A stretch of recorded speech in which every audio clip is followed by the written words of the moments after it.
Well, hello everybody, it's KB here. Welcome to Tuesday Night Fistivities, another Tuesday. So this is episode 7. I'm letting everybody know that we are going live, so people start popping in. All right, we'll do the roll call in a second. As you know, we're gonna have Josh Barnett on tonight, which should be really fun. I haven't seen Josh in a couple of years. And before we even get started, I should let you know, we have an absolutely epic video from years ago where we were at Josh's gym and a guy was doing a snatch and my daughter just called, and he broke his nose and Josh fixed it with 2 pens. And it's absolutely insane, and you should look for it on my YouTube channel because it's absolutely wild. And hold on, let me just double check that my daughter doesn't need anything. I'm just gonna let her know, hey baby girl, I'm on live. Do you need anything? Okay, so let's give a roll call. Okay, so Hickory Smoke, what's up? Ricardo Diaz, what's up? Hack Daddy TV, what's up? Sunshine, Kanoha, what's up? Spoonie, what up? Yeah, it's gonna be fantastic. That's what's up, Spoonie. All right, what's up? DJ Q93. You remember that video? It's amazing, right? All right, what's up? New Body Fitness Transformation from Boston. Yo, okay, so obviously I am from Boston. Well, maybe not obviously. I'm a Boston girl and I'm a Red Sox fan, but I'm not going to lie. I was rooting for the Dodgers tonight. I turned it on, and I think about the 7th inning, and they were down, and I was like, oh, this is sad. And so I just had it on because, like, you know, I like to see what happens. And then obviously they turned it around, which was amazing. So I used to play baseball, loved baseball. So I'm sitting here screaming all by myself, like, what a pitch, and all this stuff. So congrats to the Dodgers for pulling it off late in the game. That was exciting. So now I believe it's 2-1 Braves. All right. So what is up? Jay Cortez 97. What up, Andy? Florida in the house. I got my brother. I got my cousins. I got my mom. I got a bunch of people down in Florida. So what up, everybody? So yeah, we are going to have Josh Barnett on. And the daughter said, it's okay. All right, baby, I will call you when I'm done. Okay. So, just so if you've never been here before on Tuesday Night Festivities, you should know, like I said, this is number 6. In the past, last week we had Dan Hooker on, which was so good. And Hanato did a great impression of him, and we got into this whole stuff with New Zealand and all this stuff. So the Dan Hooker episode is awesome. We've also had Rose Namajunas on and Pat Barry. We've had Uriah Hall and Angela Hill. We have had on Marab Dwalishvili and Aljamaid Sterling. We've had Lionheart Smith. We had Jarzinho Biggie Boy. So we have had a lot of fun here so far, and just keep cranking through and getting some guests. So actually what'd be cool if you guys have people that you want to see on the show, let us know and maybe tag those people too and be like, bruh, you should be on with KB and Hanato because we have a good time. And I also want you to know, Angie and I did a new What Had Happened Was yesterday. What had happened was, and we talk about all kinds of things from the weekend, and especially the Aspen Ladd, quote unquote, I'm going to do an old lady quotes, controversy. If you want to get a woman's opinion on it, a female fighter's opinion, that you can hear from Angie. So we broke it all down. Anyway, hopefully you can check that out as well. And so listen, you know, Hanato and I have been talking. We have some ideas on some things that we want to do. There might be ways that we can start to get some of you guys involved, some more in the show here. But tonight with Josh, we know that he obviously a former UFC fighter and obviously fought other places as well. But talk to him about that. He's got his own wrestling organization. I don't know a lot about pro wrestling. I'm going to be honest with you. So we will get into that. Josh and I always, whenever we get together, we end up talking about music. So I'm sure that will come up. And yes, of course, folks, Hanato and Josh did Brokeback Mountain together. And I'm sure we'll talk about that and get some inside stories from when they did that, because that is hilarious. And if you guys have never seen that, it's really, really funny. Okay. Will he talk about the cakes? I don't know. Justin Gaethje. Okay, Spoonie. I'm not going to lie. I actually reached out to Justin Gaethje. I know he's really busy and stuff, but I actually think Justin would be a great guest on this show. So keep tagging him. Because we weren't able to talk this week. We weren't able to coordinate it. I don't know if that's an Ollie thing. I don't know. I mean, obviously Justin is busy, but he's such a good dude. And I really think he would be a great guest on here. So I'm hoping to get Justin Gaethje in the future. What's up, Osaldo? AJ McKee. Okay. Yeah. All right. All right. Okay. Let's see. And the McKees. Yes. Okay. Well, those are good dudes too. Yeah, that's right. And folks should know, like, it's not just that they obviously since Josh is on tonight, it doesn't have to just be a UFC person. It can be, actually, there's some actor friends of mine that I might want to get on here as well in the future. So, if you stay with us, we're growing. We're growing. And here's a little thing I'm going to say on the side before Hanato gets here, but maybe I should. Well, actually, I'll save it. And I just realized now that it looks like that's growing out of my head. I've got a plant vibe. I like plants. That's from my mom. All right, we always talk. Yeah, Jimmy Crute. Jimmy Crute. He watches this. If you're watching now, Jimmy, what's up? I know he's got a fight coming up and stuff like that. Jimmy would be great to have on. So yeah. So what was it? What was it? I don't know. I know what it was. I have something I want to ask Hanato about. Anyway, this weekend, Marvin Vittori versus Paulo Costa. I will be working this weekend anchoring the shows. I believe I will have Anthony Lionheart Smith, who's been on the show. He'll be on the air with me, as is Michael Chiesa, I believe. So we will have a good time. If you do want to look at the old episodes of these shows, by the way, I should say that they're all on my IG. I'm also putting some of the stuff over on Fistivities, so if you can start to follow that as well. It's just a new account that I'm building up, and I'm going to stockpile some things there and make use of that as well. So if you can follow Fistivities, that would be great, because like I said, Hanato and I may have some contest things coming up, and being a follower of Fistivities may be involved in that. So anyway, working this weekend. I don't know what you guys are thinking about Costa versus Vittori. Both of them, their last fight was against the champ Israel Adesanya. I don't know what you think about who did better. I think Vittori did better. Paulo, unfortunately, didn't really show up for that fight. I was at that one over at Fight Island, and it was tough. I know we talked about the wine after, and I actually spoke to Paulo's coach, Eric Elbaracin, after, and he was saying, sometimes it's okay when you lose. It sucks to lose, and yeah, it would have been cool to be the champ, but they knew there were some things in their camp they needed to fix, and a lot of time people don't fix things while things are working and you're winning. So it was good for them to maybe have this chance to change some things. So I'm excited to see what kind of Paulo Costa we're going to see this time. But I do love me some Italian Dream. I love me some Marvin Vittori. So good fight. It's going to be interesting. Let's see if Hanato is here yet, because it says 8:00 is the thing. Yeah, and he's here. Hi. Yeah. How you doing here? How's this fucking lighting? I'm trying out the new one. The hang. It's good. It doesn't look quite as much as like a, what did you call mine? Taco Bell? No.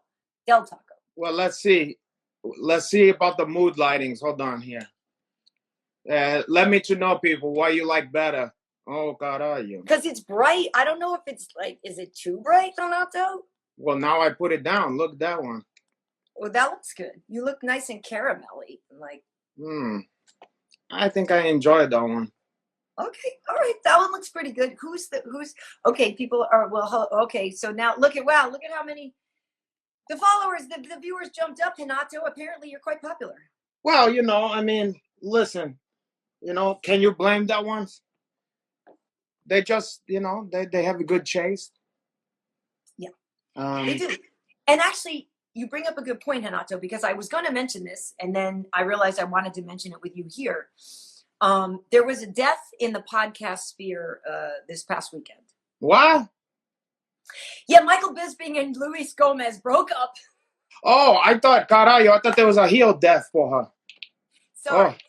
It's the death of a podcast host. And I did see a bunch of people lamenting. They were like, oh, man, there's no funny shows anymore. And I was like, yeah? No funny shows, huh? Well, we'll see about that for her.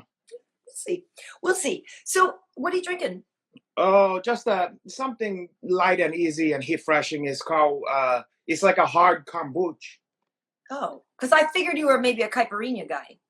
Oh, yeah, I like all that kind of shit. But right now, I'm just trying to take it easy. I'm not trying to get waste over here and make an asshole out of myself. Is that what you're saying I'm doing? When you assume that I'm drinking a caipirinha, you make an asshole out of you and also me. You understand?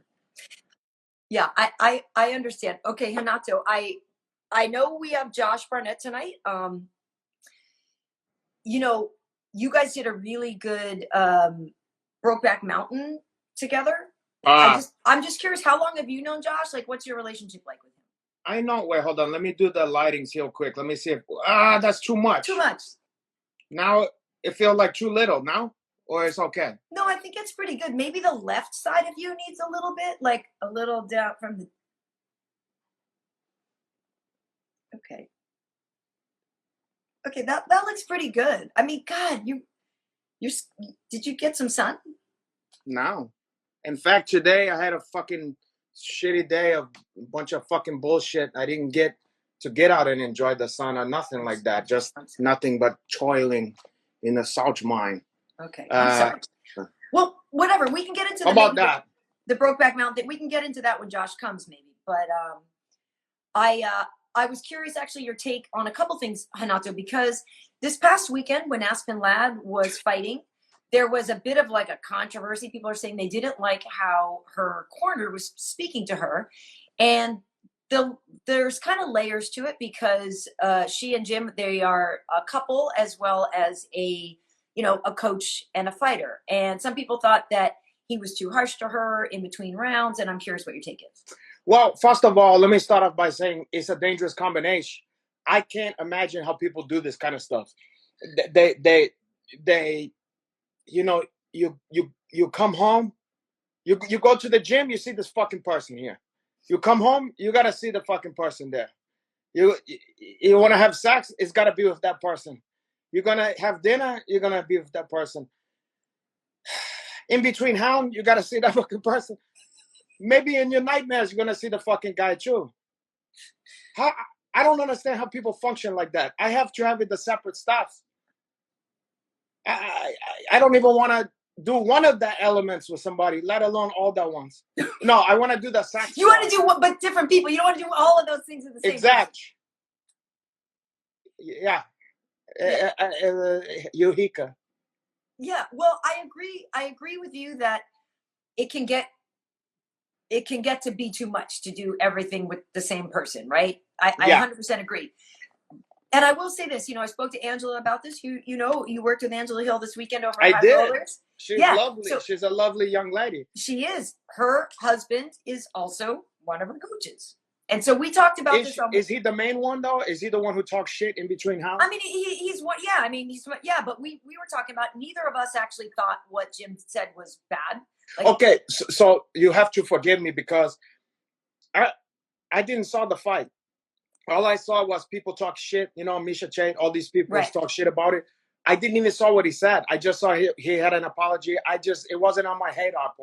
Sorry, Aspen Ladd versus whoever the fuck that one. Norma Dumont, a Brazilian, but whatever. Yeah, Norma Dumont, but caralho, that was the main event. I get that it wasn't the marquee main event, but I just want people to know working. that yes. Angie and Excuse me, I was fighting breast cancer. Excuse me for fighting for women's rights and breast cancer survivor. Thank you for that. Yeah. Well, I know you have a very hands-on approach to fighting breast cancer. I do. I give you a private mammograms for her. And you're going to have to, you're going to have to come back for a follow-ups. I'm good. Well, we're going to check that one. Also, we're going to check, why you call that of the cheeks? I got to make sure you don't have cheeks cancer. What's called cancer if you have it on the hump post on there? Is there cancer of the booty? I know there's cancer of like the colon and the chest. On the inside, but I don't know if there's like cheek cancer. Well, I'm gonna make that one because I need to corner the market on doing the inspection for that one. Okay. I'm gonna act like it's no big deal. I go, take down your pants. Let me see your cheeks. And then before you know it, then you're there and you go, moon heaven, caralho. Yeah, you're using the whole fist, Dr. Laranja? Porra, caralho. The old 1-2. The old, caralho. Sometimes I amaze myself. I don't know if he's there, but he's probably listening. He's probably biding his time. He's okay. Wait. Oh, somebody is asking actually. Light 92 is actually asking what are our favorite items from Taco Bell. Do you ever even go to Taco Bell? Why Taco Bell? Who mentioned that? Why that Well, came I up? did. I guess it was the Del Taco thing about the lighting. Oh, the lightings. Now I don't fuck with Taco Bell no more because there's not much I can eat there because I don't fuck with meat. I don't fuck with meat and cheese no more. So it is what it is. But but I was never. If I live in a place, the only time I even fuck with Taco Bell back when I did eat that stuff was if I was on the hold somewhere. I was just gonna say on the way to Vegas. Yeah, somewhere the hold, like in a town doing a seminar where there's nothing else. Right. But in a town where they got Mexican people and Mexican food, Hill Mexican food, why the fuck would I eat that shit? Speaking of Mexican, you didn't careful. You didn't ask me about my shirt. I can't see your shirt. Well, Hanato, it's a piñata. Oh God, are you? But guess wait, what it says? What it says under there? Okay, let me see if I can do this right. It says, I hit. Oh God, are you? You're trying to tantalize the fucking the people. Oh, okay. Look that one. You look like a flash dance. Give them some more shoulder for fuck's sake. When I no, saw just one, shirt, just one. God, are you? But more of one. Give them one shoulder, like Jennifer Beal or whatever. Is one shoulder better? Yeah, kind of. It make you look like you're up to no good. You're trouble. Yeah. And now you have a leg warmer and stuff like that, and you're in the shower. Yeah. Anyway, yeah, I saw this shirt. This was one of those when I saw it, I was like, and that's mine. Yeah, and someone made a comment. How come, even though it's Mexico, you got the Brazilian flag color? You're trying to tell me something? It's true. It's true. You know what? The irony, because I didn't have any kind of Halloween style shirt that I could find that was clean. I found La Bamba. You saw La Bamba, Buddy Heavy Bob, when he was doing that shit. Nice. You remember Bob? Of course. Yeah, and so in a way, he's looking like Dracula there. Yes. Cara, you and okay. Well, speaking, yes, and I don't know if let's see if Josh here. Yes, Josh is here. Oh. Speaking of Dracula, speak of the devil. Oh, the devil Dracula up here. Where is he? Oh, hey! What up, Josh? That's a white Dracula. Hey. Ah. What? How's it going? Pretty good. All things considered, with a big show coming up this Friday. Well, a lot of work even better because you have the big show. You're on the big show right now, Josh. I am. I am. Oh, the big show's now. Well, I guess it's all smooth sailing from this point, then, isn't it? Totally. It's true. You look like a Dracula, a white Dracula, like a Nordic Dracula. A Viking vampire. Alliteration works. You also a gay vampire. You're gonna bite my Don Johnson and get some blood from that one. Oh, for sure. I'm gonna drain you of all your tubs. That's a lifeblood for you. Boy, you would want to be light skinned. You would definitely be light skinned without all that blood in your system. Oh, perish the thought, Porha. I need some of that one. I gotta save some of that one. You know what? No, you could be the head of your own gang in School Days 2, Dazed and Confused. School Days 2, like what? Detention or something like that. She looked like she's straight off the set of School Days, no?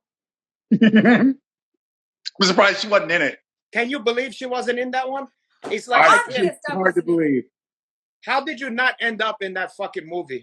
What did they say? You're just a jigaboo. You're just a what? You're just a wannabe. No, you want to know a true story? I actually auditioned for Living Single. That show with the 4 of them. See, how the fuck? That's another one. I know. I didn't get it. And I went in, and I think what it was is they had me in for one role, and I'm like, I should probably be the light-skinned girl. Oh.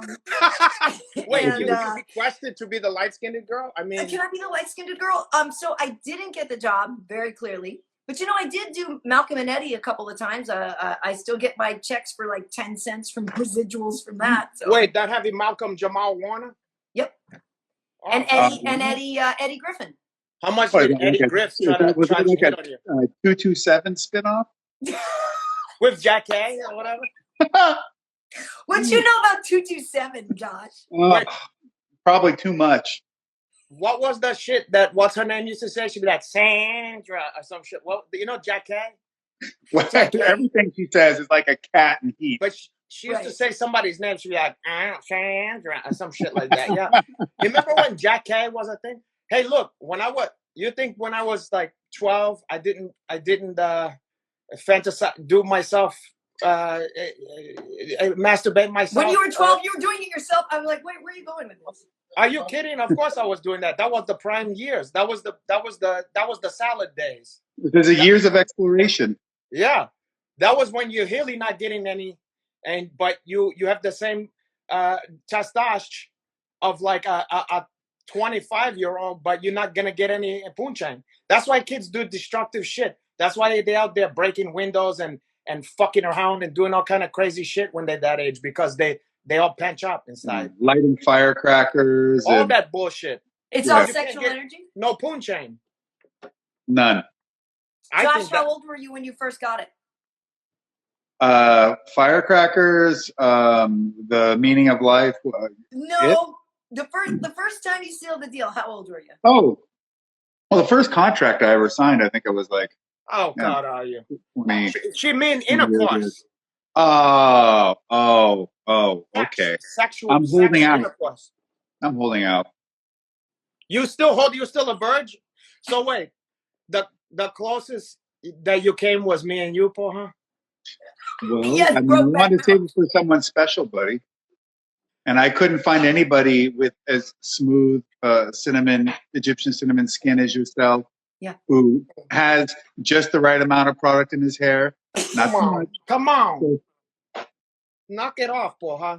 I always kind of feel slightly guilty in that my first time I was 17 and it was idyllic, teenager, both people in the same space, and it's like it almost sounds like, oh, that's got to be fake, but no, it worked out that way, and I would like to say it was a good first time for both of us, but Don't be nobody so sure. go after it. Yeah, no, mine wasn't. Yeah, mine wasn't the greatest, Paul, huh? How old were you though, Hanato? Wow, I was. By the time I got the heel stuffs, like the heel good stuffs, 15. Okay, but when I was a very young lad of 10-year-old, me and this other chick went into the staircase of the favela, the building there in the favela when nobody's look, and she was a chubby Puerto Rican girl, and she don't look that great. In Brazil, okay. Yeah. She was. Who knew? I'm surprised it wasn't Dominican. Yeah, no, Dominican. but she's from Brazil, but her ethnicity is Puerto Rican. Puerto Rican, right? And she have like a little afro. She don't look that great. But at the time, I said, "Let me too." And she wanted. This was consent, because we both was interested in that one, And we was showing each other the goods, And at that time, though, she didn't have no. I guess both of us didn't have no pubic hair, so her one looked like an apricot. But I was a kid too, so I didn't mind it that much. But we didn't know what we was doing, and I tried to put it in there, and At 10? yeah, and we put it in there, but we both didn't know what the fuck we was doing. So I just like, okay, I had put it in, okay, we good or whatever, so that I could walk around and tell my friends, play stickball, play handball, and go, yeah, I fucked up for her, so I could act like I was a tough guy or whatever, But at 10, you're still using juice boxes and stuff. I was yours, her juice box. Really? I mean, As he far as I'm may have concerned. graduated to wine, but it's still basically juice. It was wine and juice. Hey, look, it's true, okay? I'm not gonna lie to you. You asked me, and I'm telling you the That's truth. insane. If you leave a kid not uncircumcised, if you leave a kid uncircumcised, they're gonna go heap havoc on the neighborhood. Running wild. Yeah, there's just rotten dicks just swinging around everywhere. Yeah. Just, yeah. So I was up to my own device, and as far as I was concerned, I was like, well, I'm interested in this. Other people is interested in doing playing jacks or whatever and found new skellies and hobbies. shit.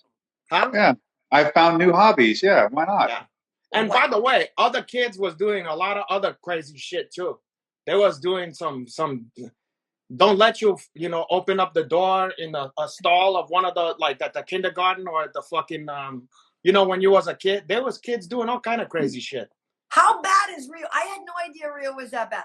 Yeah, but it's bad. You know what is like in the poor community where the parents is working and the kids is just no babysitter. They're just doing whatever they're doing. I guess. Well, that's insane.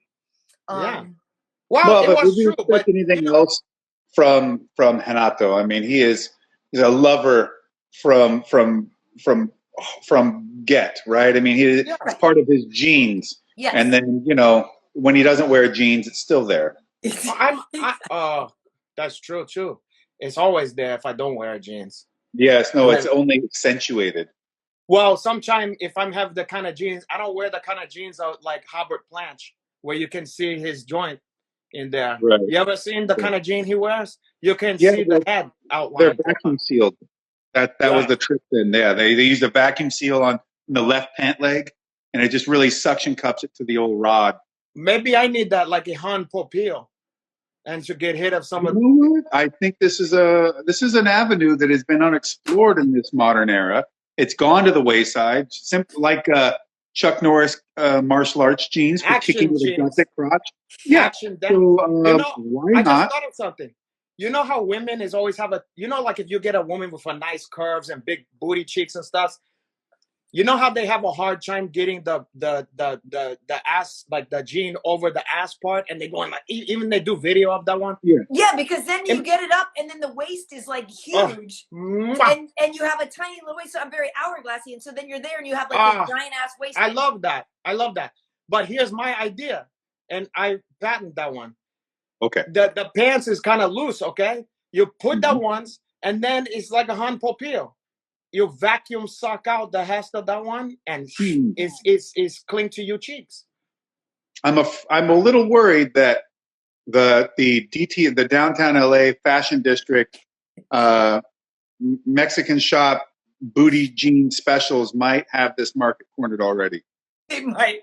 I've never heard of that one. Anybody on the driving up the streets on like Santa Fe or whatever, there are these mannequins with these right booties, and you just all of a sudden you're trying to take a left, and you're trying to hit the blinker and turn the wheel, and you're hitting your own boner. You can't. Don't you love that? Yeah, it's hit the wheel like a wheel of forge, or like Plinko. No, not Plinko. What's the Price is Right? Ding. Oh, it's the wheel. Josh, I bought this shirt down on Santee or whatever, like exactly. Santee Alley. Yeah, I got it in downtown LA. I got it. Show him that one. I've seen it. Josh, it says. Yes, I'd hit that. Yes. Now turn around. Show us the back of that one. Show us your cheeks. Reveal your cheeks. Reveal. Feel it. All will be revealed. All will be revealed. I mean, like a Count Chuck. That's good. I jumped rope today. The cheeks are feeling pretty good. Yeah. Yeah. Anyway, how are your cheeks, Hanato? I mean, I've been very personally acquainted with those cheeks on a dusty trail. My cheeks? Your cheeks, yes. But not mine. Your name is Hanato. Last I checked, that was Karyn. What about my cheeks? Go ahead. How are they doing? What's the shape of them? What's the shape is like Michelangelo. Like it looked like it's something Michelangelo would have carved out. Chiseled out of marble. Why not? Right? Venetian marble. Out of marble. My cheeks look like a Michelangelo, but my joint look like Charm of Finland. It probably is gets handled by the same amount of men too. Well, hopefully not that one. Maybe one day when I'm run out of options. But if the viewer want to look up an artist named Charm of Finland, Finland, Look, that one's up. You're gonna like the art. You're gonna see Oh, that we're actually a go similar do an joint. image search first. Yeah, no, Go that's look what up it some is. Mapplethorpe too while you're at it. Oof. Oh, Um, boy. Here's to Uh, you guys. Well, Halloween. I'm sure you got the leather pants to pull that off. Your Tom of Finland, I and wish I did I have a was just leather pants. concerned because I remember you pulled a muscle in your butt at one point, and so it was really affecting your ability to perform. You were saying, and all Yeah. your duties. how did that Yeah. happen? But you know, I still we was embroiled in an improv hustling lovers quarrel improv match. Was this during Brokeback Mountain filming? Yeah, it was during Brokeback Mountain. For all you guys, you know, we can get you up to speed. If you've never seen, I don't know if you can look it up by that, but I don't remember what episode of the Renato Laranja The show. one with Chris Lieben, that was it. Is that the one? Okay. So look up the Renato Laranja show with Chris Lieben, and then also actually, if you put Josh Barnett, you're in the title too, and you're gonna see it start off with a Brokeback Mountain. And Yeah, it's no, our version. he threw a rope around me like he was gonna practice shibari, and I had to really, really try to put some effort into it. Yeah, I was almost practice shawarma on you, Karyn. But your shawarma's a food. Well, either way, you know. Okay. Because we were surrounded by lamb, you know, like so I think that's something to do with that, you know. Yeah, probably no, it makes That's you what we hungry. was up there in our motivations. We working the lamb fields, and then you know we saw each other and we hang out with each other, and we developed True. the feelings Yeah, for them. no, I mean it's hard going down there in Brazil. Like I said, you couldn't even get a Ford. So yeah. I mean, to this day, let me try to ask you something, because a lot of people, whenever I bring up your name, you know, all the accolade, all the shit you did in your career, you know, all the pride, the UFC. Were you the youngest heavought champ too in the UFC? I was the youngest UFC champion until All John that Jones shit. beat me up by a few months. I mean, like Mount Rushmore of heavyweight in fucking MMA. All this shit. Nobody want to talk about that. All they want to talk Brokeback Mountain. So, do you think that that's the one you're gonna be remembered by? Like when Probably. I mean, I'm sure it's going to chase me around until my dying days. Not your Not fight be career. something that I'll be able to avoid. But why would I? Because I felt like it was some of my best material. I was really working from a sincere place. So, well, to be honest, that's what people say. Like they a couple people saw that and they said, like, look, when he says, when you go like this, well, why don't you, when I go, I can't quit you or whatever, and you go, well, why don't you then? Well, why don't you then or whatever? And some people is like, Jesus, he looked like he's distraught about that. He's sad about that. He was depressed from that. You know, when things come from the heart, you can't really put any sort of facade over it. You can't. It's really hard to fake when your feelings are being shown. And you know, my snot locker was starting to bubble a little bit. Oh. So also your esophagus. I will just say, to be honest with you, Brokeback Mountain is a movie that I actually love, and it's one of those movies that if it's on, I can't go past it. Like if it's on and I see it, that makes one of us. I actually love that movie. Yeah. But you guys did a very good job with your version of it, but the real one is actually great. We know. We saw it. We had to watch that one together to get the rhythms and get some of the vibe. I had a really nice comforter pulled up over us and some snacks and we have a comforter where we can put the arms through some holes or whatever to eat the popcorn. Yes, it was very convenient. Nice. Okay, so Josh, you said this weekend you have a big show coming up, and this is, you know, we said to people we were going to talk about MMA and pro wrestling and heavy metal and some horror movies and all that.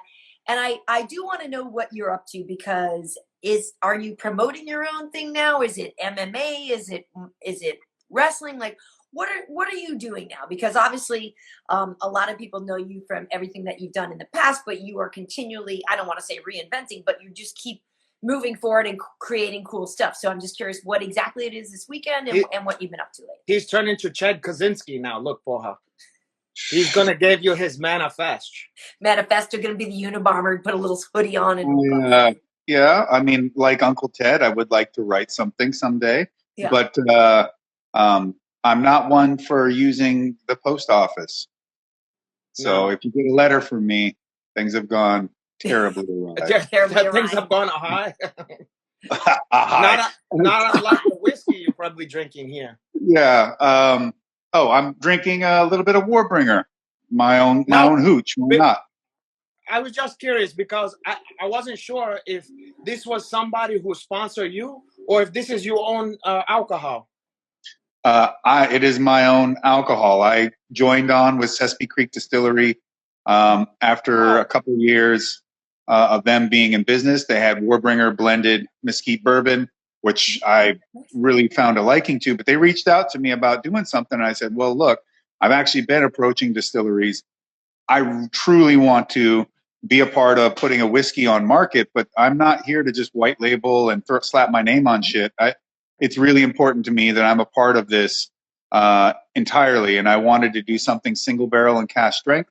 So we created the War Master Edition, and I tested barrels until we found ones that I felt were worthy. And our first barrel went out to the San Francisco International Spirits Competition and won gold medal. Oh, San Francisco! Wow, they must have nice. They must have did a screening of Brokeback Mountain, caralho.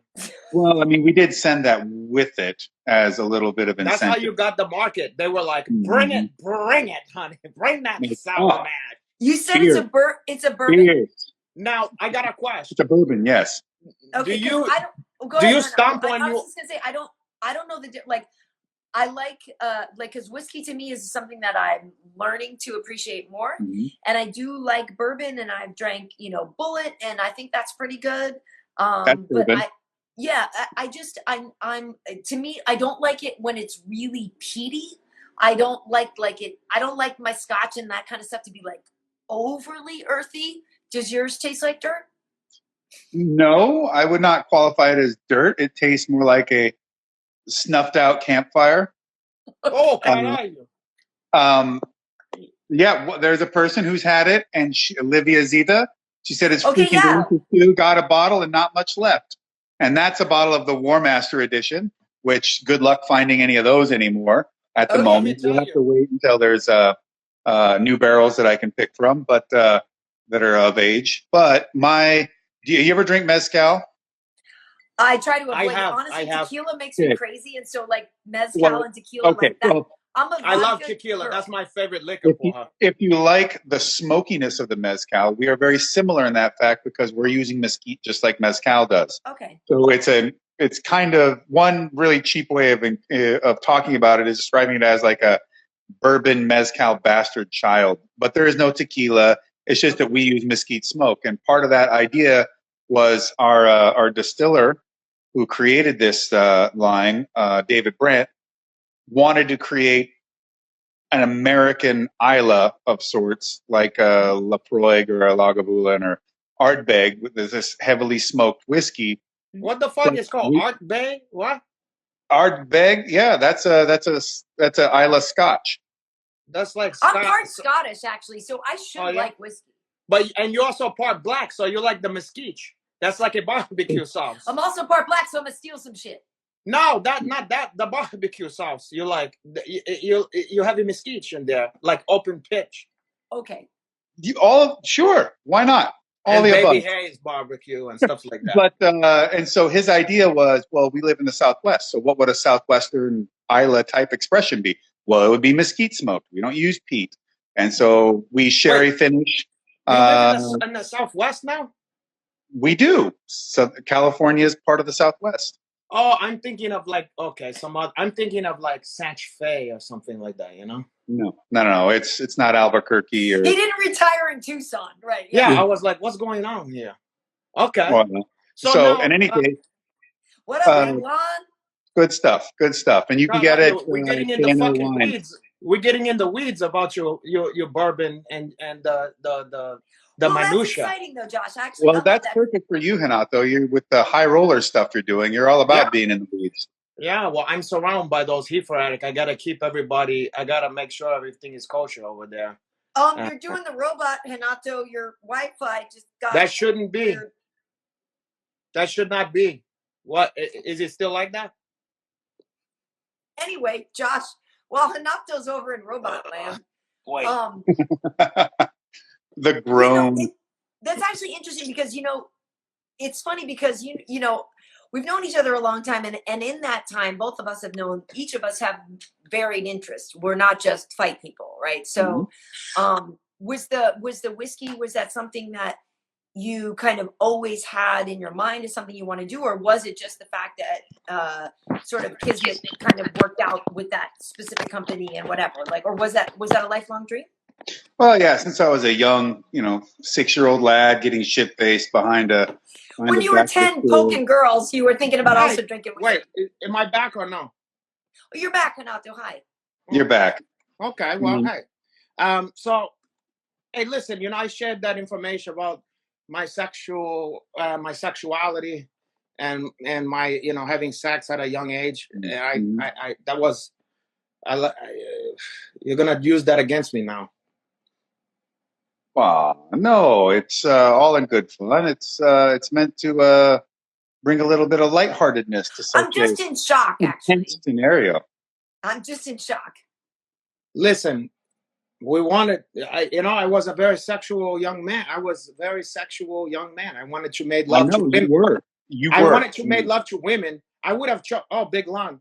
I would have wanted to have women instead. But since women used to always go like, oh, look, you're cute. You're going to be a heartbreaker. Like chicks my dad was dating and stuff. Oh, if you was blah, blah, blah. And I would go, God, why you don't want to do that shit now? I'm heady now. So the next best thing is like another fucking kid who's like, hey, you want to do this? Okay, fine. Okay, fine. Well, I mean, that's generally a gung-ho attitude. But she was more interested than I was because she was chubby and she was unattractive. And I was at least cute. I just want to time out a little bit because you're making it sound like chubby girls don't deserve love. She did. I gave to her that one. What else could I do? I gave her that one. As a former chubby girl. Yeah. Look, she wasn't just chubby. She wasn't also cute. Usually a chubby girl is kind of cute. Like ones where you go, if she would lose some weight, she would be cute. But this one, even if she lose some weight, she's not going to look that great anyway. But in any case, God on you. Wait, where am I? That's a good question. I don't know how we got on this. Anyway, Josh. What section of Rio are you living in now? No, I'm here. I'm in Hollywood, porra. Oh, we made it. Look at this. Look at the surroundings. Wait, hold on. Oh, Josh, I really wanted to actually ask you some questions, like I said, because it's been a while. Look at that bamboo. Look, imported horror movies, imported bamboo, and pro wrestling and all this. But do you, in fact, have your own pro wrestling organization now? And are you pro wrestling? Yes, I'm partnered with Game Changer Wrestling, GCW. This is our seventh. That's a game changer. It is. It totally changed the game. Yeah. All the games. Yahtzee, Parcheesi. You play. Did it change Othello though? Because Othello's my jam. Othello, of course, because they have a black guy. They have a bald black guy played by. Yeah, no, we were too scared to fuck with Othello. It was like, nah, man, he might bring his homies around. Totally. Isn't Othello like Chinese checkers or some bullshit? Like with Othello's black and white, and you try to switch the whole board to your color. That sounds like a lot like modern day chimes. Totally. That sounds like me. Hey, black and white, and I'm switched the board into my advantage. Othello's actually great. You know what? Red bone is now in fashion. Well, so is the other one, the other bone. What color is your bone? It's our seventh show. Yes, thank you. Like, Ukrainian Cultural Center. Can I get an answer? And what it's our seventh show, Ukrainian Cultural Center, this Friday. Bell starts at 8. Yes, Ukrainian Cultural Center. But I've already cleared it with them. They've forgiven all those past transgressions you had against the Ukrainians, Hanato. So it's all good. When you knocked over that bowl of borscht and you said, Karai, get this shit out of my face. I don't remember that. I don't have no recollection of that one. Well, I you're love drinking a lot of vodka. I love Ukrainian people and a Russian one, and I'll see you guys there. And for all you ladies out there, ты красотка, porra. Привет, девушки. You speak Ukrainian. Caralho. Josh, Take a are drink. you wrestling or are you just the I'm sort of wrestling. impresario? I'm wrestling on the show as well. Are you headlining? No, actually, the main event will be Minoru Suzuki versus Chris Dickinson. I will be the semi-main event against Tiger Huas, who comes from the Huas Valley Tudo lineage. He's the brother of Antoine Joud, who did Abu Dhabi, was an amateur wrestler, and competed in the IFL. Oh. What about? Does anybody remember the IFL? I totally remember Yeah, the the IFL, international teams and everything. Yeah. favela league or whatever. Yes, Favela League. Yeah, there was who could construct a house out of corrugated metal siding the quickest. That's who wins. Totally. So, And who had the most extension cords to run from somebody else? that's a stereotype. We didn't have that stuff. You know what? What can I be your manager, like Slick or whatever? Like what's my angle if I'm gonna be? Can I be your fucking manager or something like that? Like where I get to talk shit and like do stuff to the hopes and go like this. You piece of shit. You could just run your mouth anyways. I mean, I think people would expect it. But can you what would be the angle? Like, what's your angle in this? Like, do you just be Josh We don't Barnett? actually have angles so much in Bloodsport, and that's the thing that really separates us is that people. You asked earlier, Karyn, is it MMA? Is it pro wrestling? And I just always respond, yes, it is. And I call it the hardest hitting event in all of professional wrestling. It's raw. It's stripped away. There isn't a bunch of people in there with gimmicks. There's not no weapons, no nothing, no chain, no ladder matches, no Akeem, no. The African Dream? No, not at the moment. African American. What about no parrot on your shoulder? No, nothing like that. No Coco Beware. No Pile Driver song. You drive a hard bargain, Josh Barnett, Warbringer, War Master. It's typical for me. I'm always driving hard. At least that's what you said. Ugh. Don't remind me. Don't remind me. You're getting some of the notes and some of the stuff's in there. Like like all the arpeggios and. What are you picking up in there? Arpeggios. What am I picking up? Lovely vanilla. You know what? Actually, there is a little bit of a root beer note in our bourbon. Yeah, tiny bit. I actually don't like root beer. Well, that's your loss. I like that one. I'm like sarsaparilla for her. Sarsaparilla. So there's a little bit of root beer, menthol from the rye, vanilla, she caramel. Like that too. Cherry, all the black people love menthol. She's gonna like True Element. Don't you start that black. She's gonna like barbecue sauce flavor. Right. Wow. Well, because as far as I can tell, menthol. Is there a mac and cheese flavor? Or Carla, they're having some mustard green in there. Some oxtail. Some cobbler. I'm gonna need a plantain tart. Super tips. Yeah, you're gonna have some that. Can I have some Hawaiian punch in there too, Josh?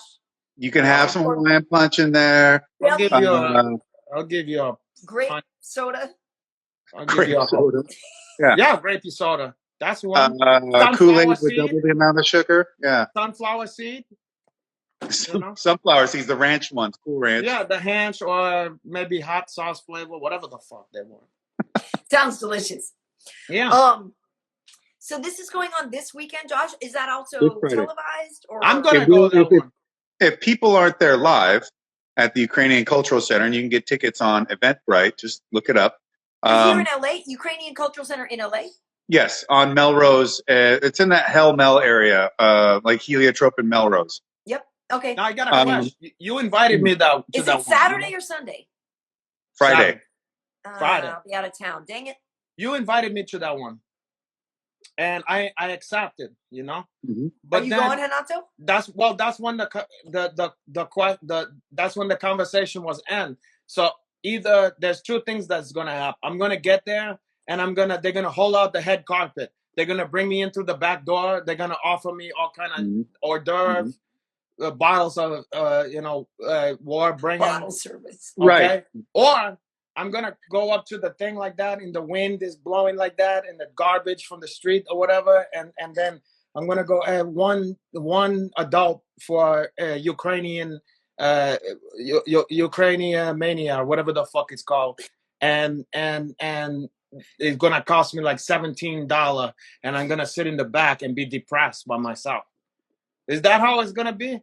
I like the sound of both of these outcomes. I'll tell you, I don't like that one as much. The second one. I know, but we would find it enjoyable. I mean, both of them tell a rich, vibrant tale. Yeah, I've had enough hitch vibrant tale to last me a lifetime. I want smooth sailings now. Let me live the good life. I will round up all the alcohol. concubines I can. I'll round up all the concubines I can. I like and that. I will Ukrainian. have a special envelope with your name on it.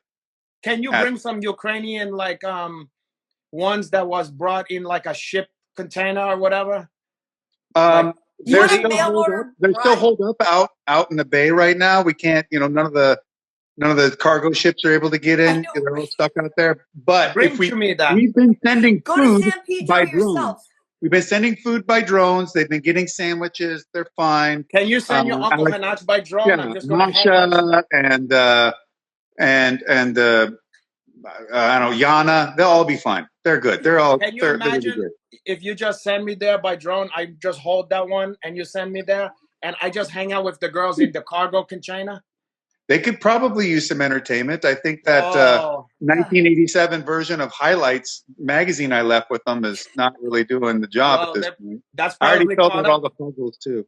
That's probably modern for that ones. Yeah, I know. That's a joke that only us two actually got, and everyone else is like, Highlights? What's that? Where do I get that? That Has anybody been to a dentist's office? Oh, I remember. So okay. So yeah. So now, okay, we talked about. Look, we have a Levina Dyachenko. That sounds pretty Ukrainian. That does sound Ukrainian. Yeah, what she looks like. I don't know. Maybe we should brought her into the let her to do a request, and we're gonna see what she looked like for. Okay, so I have a question for you, Josh. In terms of, I'm just gonna move along. Lavina. And I wanted to ask you, somebody saying that they are Ukrainian, about horror movies and things, because as the war master, horror movies? Yeah. No. Horror movies. Oh, horror. Not horror. Yeah. The things that give you night terrors. Oh. Well, Brokeback Mountain gives some people night terror. Not me. I've heard. I've seen it in people sending me messages talking about why did you create such an evil thing. Well, you say, the art is subjective. It's against my God. It is. So, yeah. No, well, I was curious actually, Josh, if you had any sort of Halloween or horror movie recommendations. Because here's the thing: I used to really like scary movies and things and horror movies. And then I got a little older, and I'm not gonna lie, I became a mom. And once I became a mom, like some of those things just started to freak me out a little bit more, if I'm totally honest. So, I like to be scared, but I don't want it to be overly gory or just like I don't want to watch Texas Chainsaw Massacre, but I like to be scared. So you're like gore in Texas Chainsaw Massacre. That's just mostly psychological, really. It wasn't until part 2 that the gore really jumped out. Well, with Dennis Hopper and all that bullshit. And he gets all the fucking chainsaws, get the little small ones in holsters. They did a whole number on that one. But you know what? So let me address this real quick. What you said. I wish that my mom was more like you when she had me to tone down that shit. Instead, it was like, oh, I'm going to see a movie. You're coming with me. No babysitter. You're just gonna came, and I'm gonna watch whatever the fuck you're watching. So I watched all that crazy shit, no matter what age, in the That movie theater. explains a few things. And you had to just grit through that one, you know? No, I was very. We were really good about our daughter being, like not watching things that were over PG-13. Really, before she was 13, and we were unlike a lot of parents, and so my daughter didn't get to see a lot of things that a lot of people saw until she was a little bit older. But I'm just saying now, like, what's a little bit older? What's a little bit older for you, Paul? Probably 7. No, I'm just saying, I know some people that, like, for example, like a movie like Pacific Rim, which is not scary. Pacific Rim, that's good. That's kid stuffs. I loved it. Kaiju versus the Jaegers. I really like Pacific Rim. But there is that scene where there's a very small little girl, and it's really scary. And I remember, we didn't take the kids to see it. It's like a Voltron. Friends of ours took their kids to see that, and their kids were traumatized by the scene where the little girl is got, it's scary. So I was kids is pussies. Let me tell you something. These kids is worried about Pacific Rim. You know what I saw when I was 5 years old?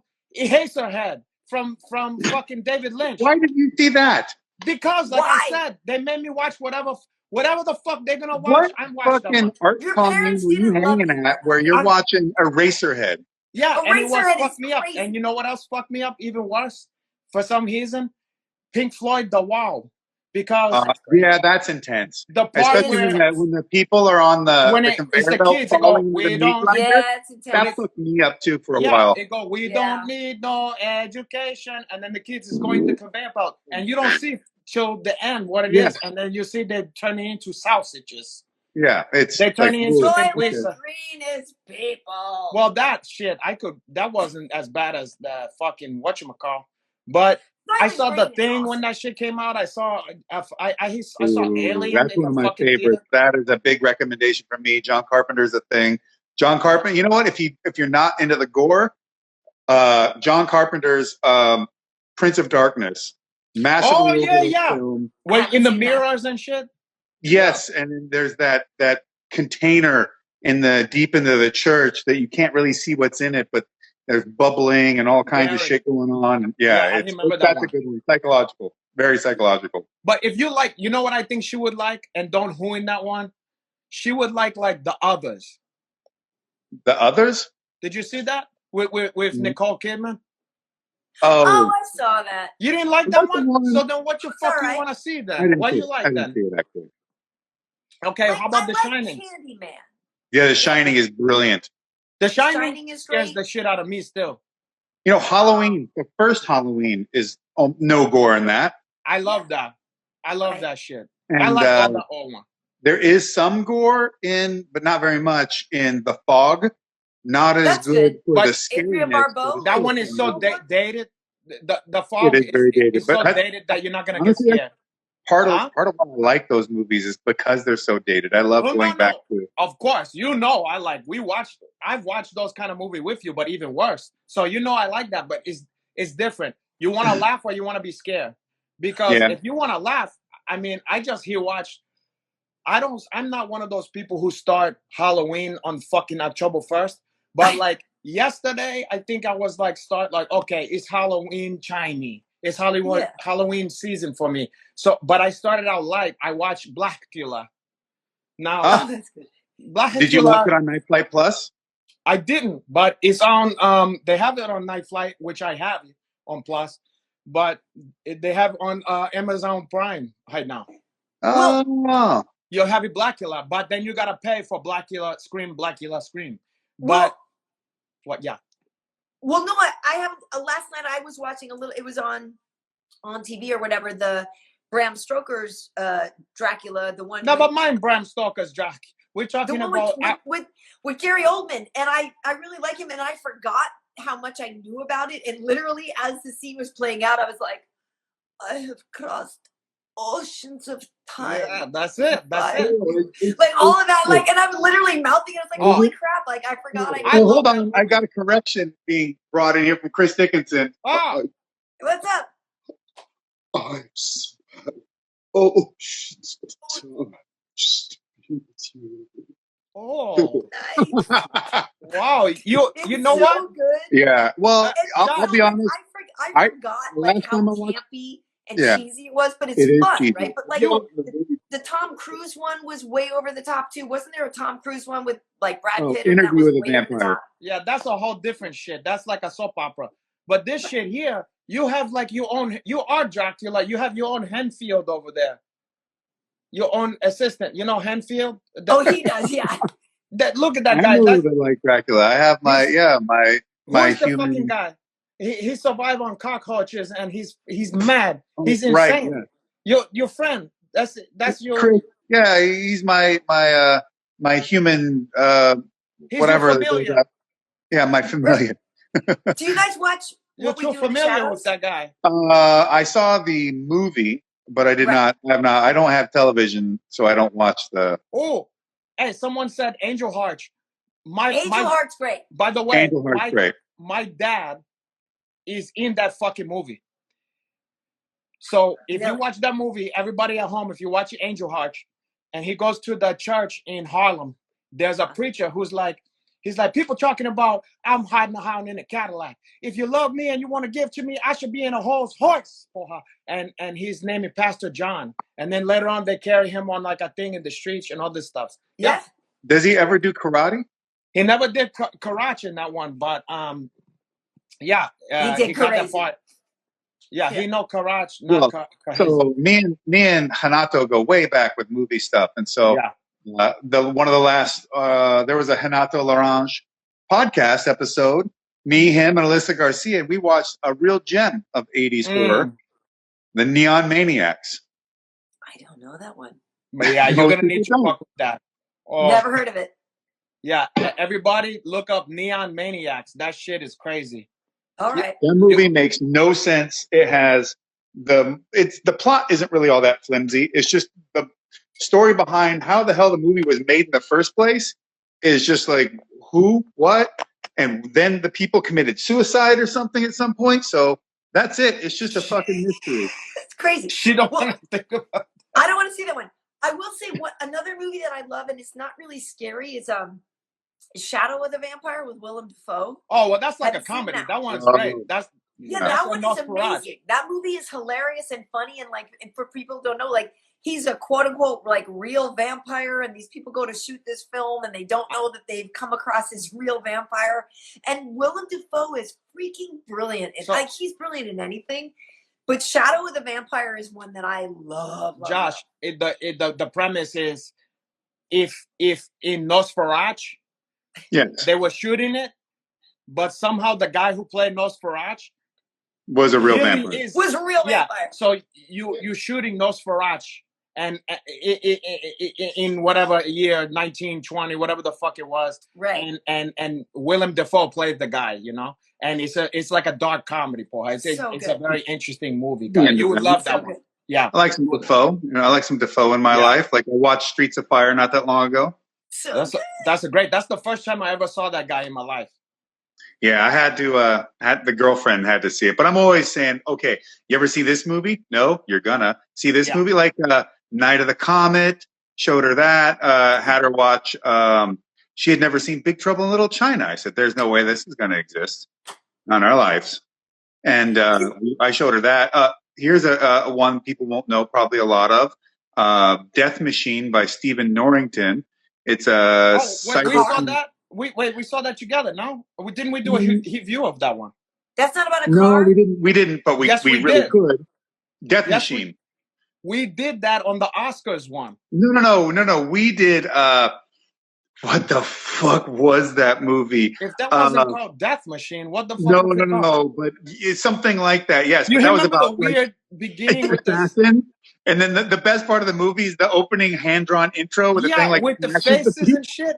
What the fuck was that called? That was Death Machines. plural. There were well, multiple. excuse the There was fuck a out of black excuse one, an Asian one, a white one. Yeah, they were Now maybe a Mexican one. that's a It hell was of a like the fucking Rainbow movie. Coalition of Of assassins. Assassin, and what a movie that was. Remember, we Oh, did boy. that. We did the Oscars during the Oscar night. We did like Okay. our shitty We movie. did a double feature of Death Machines and and Death Train or whatever, or Death. whatever And what else? with Lackawanna Mandingo or whatever his name was. Warhawk. Tanzania. Yeah, Tanzania Warhawk or whatever the fuck that Afrocentric brother. And what was the?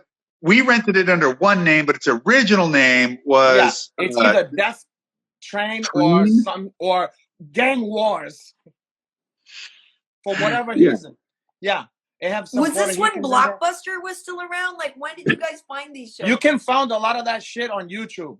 Like some of the movies that nobody care about, quibbling about the heights and stuff. They just put that shit on YouTube, and you're in luck when you see it says like hour and 45 minutes. You're like, oh god. I tracked down like every schlocky Italian B movie ripoff from the 80s and early 70s of The Road Warrior, Escape from New York, all that stuff, right? And so I watched all the like Escape from the Bronx.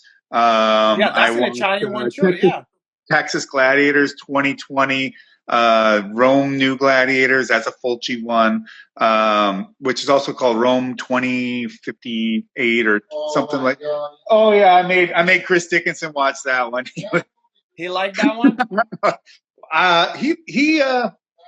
He's always entertained by the shit I put on. I made him watch this other he can hang with that shit. Yeah, this Michelle Soavi movie, The Church. That's a weird one. That's on YouTube if you want to watch it. Let me just tell you, you and all your little high rollers buddies should go congregate in a small room for a little bit and then turn that shit on. Hey, man. What year? So I can look up. 1991, maybe. Ugh. What a year for that kind of thing. Listen, I grew up. I remember. What is it? Escape from New York or whatever. Escape. I saw that in the theater too. I love that movie. Someone just put Cannibal Holocaust in the chat. We'll talk about that movie. Had that. We used to have that on tape, and like we watched it all the time. Mm-hmm. And to the point where my brother's best friend Baron, what up, Baron? If you're watching this, Baron named his dog Rama. And Rama's one of the characters in Escape from New York. Like, he's the guy that counts, and he's like, 1. Oh, the guy with the like the white guy. He's like this real kind of lizardy looking guy, like Rama, whatever. But like, Escape from New York was our what a deep cut too. He didn't choose someone that everyone would know. He had to choose the deep cut. Not even the Duke or whatever. Yeah, you got the Duke's assistant for Duke in New York, number one. A number one. What about how the president is just an English dude? You know, I swear to God, that guy must have worked in everything. Donald Pleasance is in the worst movies to really highly acclaimed stuff. Yeah, all around the same era. Went back to him a bunch. Yeah. Oh, he was in Halloween, Italian schlock stuff. He's in that. He's in all these B American movies. I'm like, how the hell did he God, what was that? Not Warriors of the Wasteland. It's called it has this ridiculous giant truck called Mega Weapon. I don't know that one. It's a dump truck. I don't know that one either. But someone brought up Cannibal Holocaust. So my story about Cannibal Holocaust is I remember seeing the Japanese laser discs at Scarecrow Video way back in the day in Seattle. Rest in peace, George. And laser disc. And it was just like the scenes on the back were like, oh my God, there's a movie with stuff like this. Like there are women impaled on poles going through their anus and out their mouth. It's just like, holy shit. And everything the lens just looks dirty and grimy. And like, I got to see this crazy thing.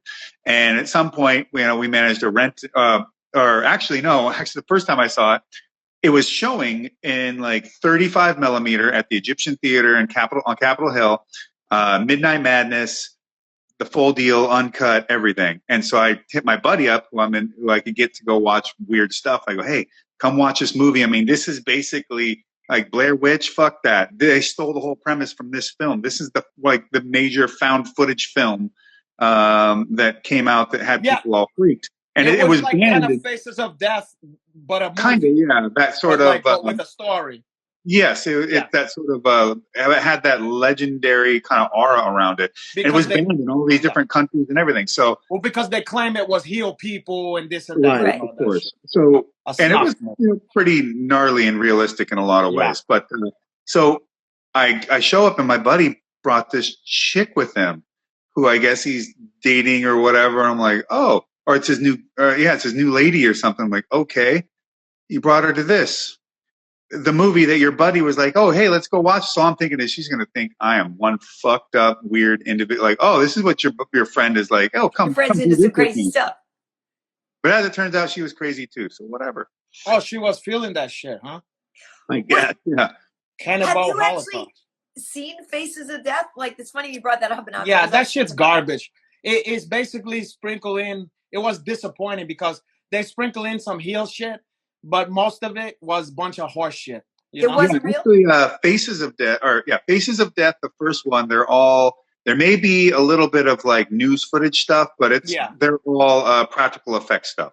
And then all the rest of them were, for the most part, but I think maybe towards the end it was like more news footage, all that kind of stuff. And then there was Traces of Death and the Real Death Experience and all these other little knockoffs that would show you mostly videos from scenes after people had committed suicide or that wasn't my bag. All kinds of crazy stuff, and or like like the remnants of people that tried to mess around with a transformer on a pole, and now they're just like charred, smoked meat. Yeah, that was never my. That didn't do it for me. I was more into like porno and stuff. So you know what I mean? Like as a kid. No, I'm just saying we was trying to get a as a 10-year-old. Well, as a 10-year-old. Hey, listen, to each their own. I was identify as a grown man. I wanted to have sex. I wanted to have sex. Can you? Hey, you want to put on cologne and have sex and have credit cards and a diners club and also a players club. I wanted all that shit. No. Your Discover card is just swinging that bad boy like a madman. Swinging up. And so, Josh, I'll be hyped back. This was a bit of a Halloween themed show. I don't know if Renato has left us for a minute, but looking back, I don't know if you're a guy who, like some people still really love Halloween. Some people still dress up and they love it, and other people are like, okay, that's just for kids. So I don't know where you stand on that, but do you remember the greatest Halloween costume you ever had? If so, what was it? I'm like a Halloween nobody grump because I don't dress up. I'm not into any of that. You're a humbug. You're a Scrooge of Halloween. I like Halloween. I like all the spooky stuff, but I just don't care about doing. I just don't care about doing dress up with a bunch of adults. Okay, well, that's so you dress up and do performance and shit in your regular. No, I'm saying in your professional life, you're entertaining. I suppose so. Right. But the best costume I probably ever had, my mom used to make our costumes for us. So I think 1 year I was a bee, but I was like 4. So, but you was like a satanic bee or some fucking shit like that. I think I was just like a regular old bee. There was no Satanism in my life at that point. Yeah, I know. This was before the world got to you. It took me at least a couple of years. Like a 4-year-old kid with devil horns and me. Yeah, it took me a couple of years to find Iron Maiden and Eddie and all that. So. Well, I'll tell you, even though you didn't ask about my costume, I'll tell you what, my best one. I've put a lot of energy into a lot of them, but 1 year there was this great Halloween party. Like a friend of mine was DJ and could get me in. There's going to be a lot of, Huggy Bear. And he just went around going, the word on the street is. I didn't came as Huggy Bear, but I'm a big fan of Huggy Bear and Antonio Fargas. But what I did was I didn't have shit. So I just cobbled together some shit of like a fucking thing that had some braids with like a Afrocentric looking cap on the top, and then I had like a suit with no shirt on, and I had some beads. I had some beads and shit now, and my whole idea, and I put like a female. I have like a collection from over the years where how chicks always leave fucking one piece of jewelry at your house. I have like a treasure trove, like a One-Eyed Willie, like the Goonies. I have like a treasures and. All kind of beads and pearls. Did they leave it behind in the hopes of getting to come back and pick it up? Yes, but he could open up his own players with all that stuff. What was that? You could open up your own Claire's with all that I stuff. could, but instead I use my own Madame Creativity? Tussauds Okay. Egyptian Claire's. wax museum with that one. So I use my own. I put the accoutrement. And He I put, also like, offers ear piercing, Josh. I put like a long ear hang and stuff. And I was what's his name? Now of course I was Terrence Trent D'Arby, okay? Do And, yeah. do And so like most of the fans right now, they're not gonna know. Love, I wish you well to Yeah. kiss and tell. Now, of course, nobody knew what the fuck I was. I introduced Terrence Trent D'Arby on stage one time. I know who he is. Wow. Even I I'm know a who fan. Terrence Trent D'Arby is. I'm a fan of Terrence Trent D'Arby, but now, so I go, and this was already when Terrence Trent D'Arby was very passe or whatever. But the cool thing was, nobody knew who I was. A lot of them thought I was Millie or Vanilli or whatever. Millie Vanilli, But as soon as I told people that I was Terrence Trent D'Arby, they went fucking apeshit. And I became, these other people had these great costumes. They've spent $1,000, whatever fucking, and my shit that I cobbled together in 5 minutes at home and came up with Terrence Trent D'Arby, it was stole the fucking show, Poha. And that was the best night of my Halloween life. Poha. Meanwhile, Terrence Trent D'Arby somewhere sitting in a bar. Yeah, holding over in his grave. I used to be something. Wishing Well is a great song. Yeah, and I've cobbled together things, and when need be. I think one year I had this lucha mask, so I wore that everywhere I went. But nice. Were you like the guy my old buddy Punchy? Sometimes he basically cobbled his whole life together. Yeah, no, you're good. No, Joshy, were you like when you have the mask? Were you kind of like the bad guy in 8mm? Have you seen that one? Yeah.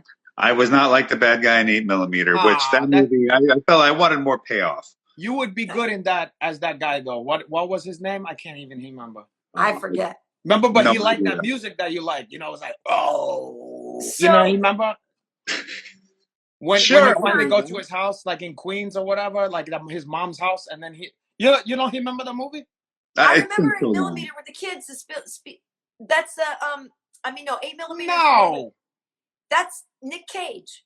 It is Nick the one Cage. Where he goes into like the porno snuff film, fucking underworld, and then that guy, the Machine. Somebody said the Machine. The guy's name was the Machine, and he lived at his mom's house or his granny's house or whatever, like somewhere, in like Long Island or Queens or some shit.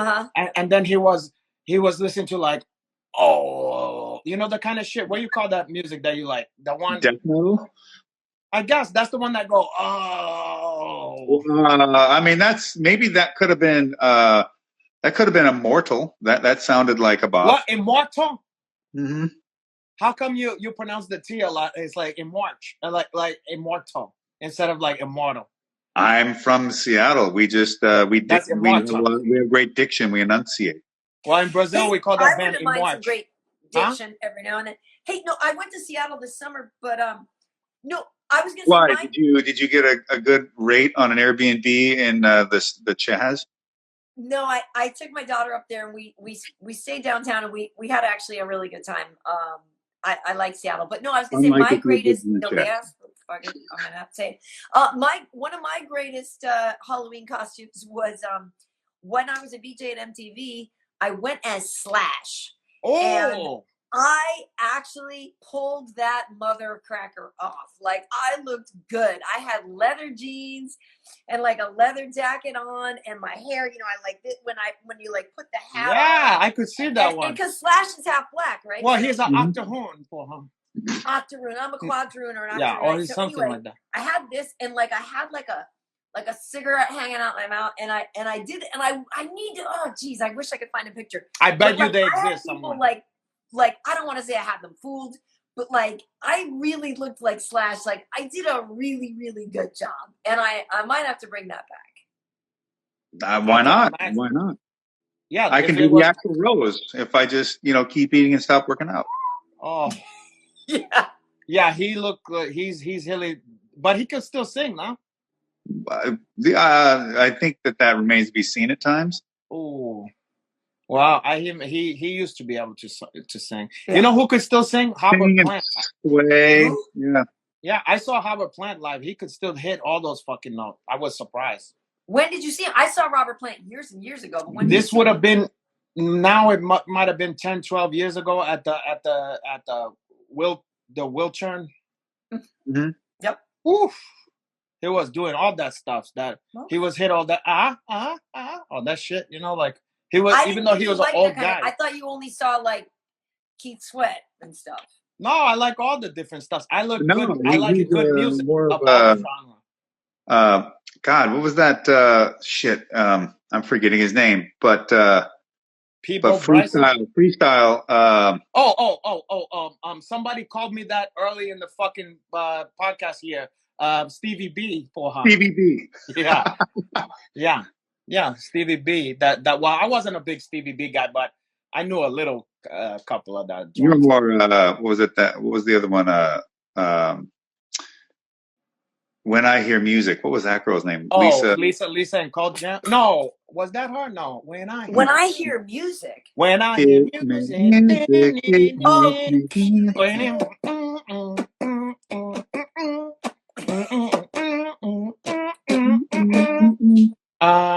yeah, who the fuck was that?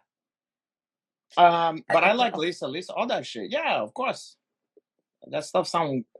Lisa and Cult Jam was your thing? Yeah, well, it's no, but it's still good though. Debbie Deb, that's right. Debbie Deb, yeah. Deb. Went out here. Yeah, all that kind of shit. Who was the guy who was like Stevie B's nemesis? Fuck, who was the guy? Okay, you guys out there, whoever knows Stevie B, who was like Stevie B's fucking competition or whatever? Fuck, I can't think of his name. I can't think of. I don't know Stevie B. The Jets. Not a group, not like GKA or whatever. What year is this? Oh no, not John B. We're talking like about 84, 85, like that. 84, 85, 86, maybe. You know.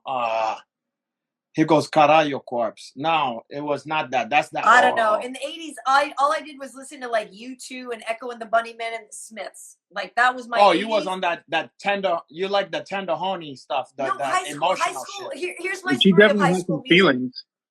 High school music is me going KB who can't get a date, can't get anything. So all I did was listen to the Smiths because Morrissey wallowed just as much as I did. Like, you know, I want somebody. What is it? I want something that I can't have, and it's driving me mad. It's written all over my like. Oh, well, the one I know is like where he's like, please, let me get what I want. Just time. You can get what you want. You know what you wanted? All about the Smiths, Echo and the Bunnymen, U2. I had zero date. Like I was like a new wave, like kind of. You just go about things the wrong way, like, and you're not going to get what you need. Yeah, I mean, you're human and you need to be loved, but you know, you're just like anybody else does, right? She was human like everybody else. She wants to be loved. I'm human and I want something. And I want to be loved. And meat is murder. Like Karyn Bryant does. But seriously, like Meat is Murder, I played that record so freaking much. I was all about the Smiths, U2, and Echo and the Bunnymen. Those are like probably my three favorite bands. Guess what? My phone about to die. Hold on, I need to plug that shit in. Hold on. Go get a plug.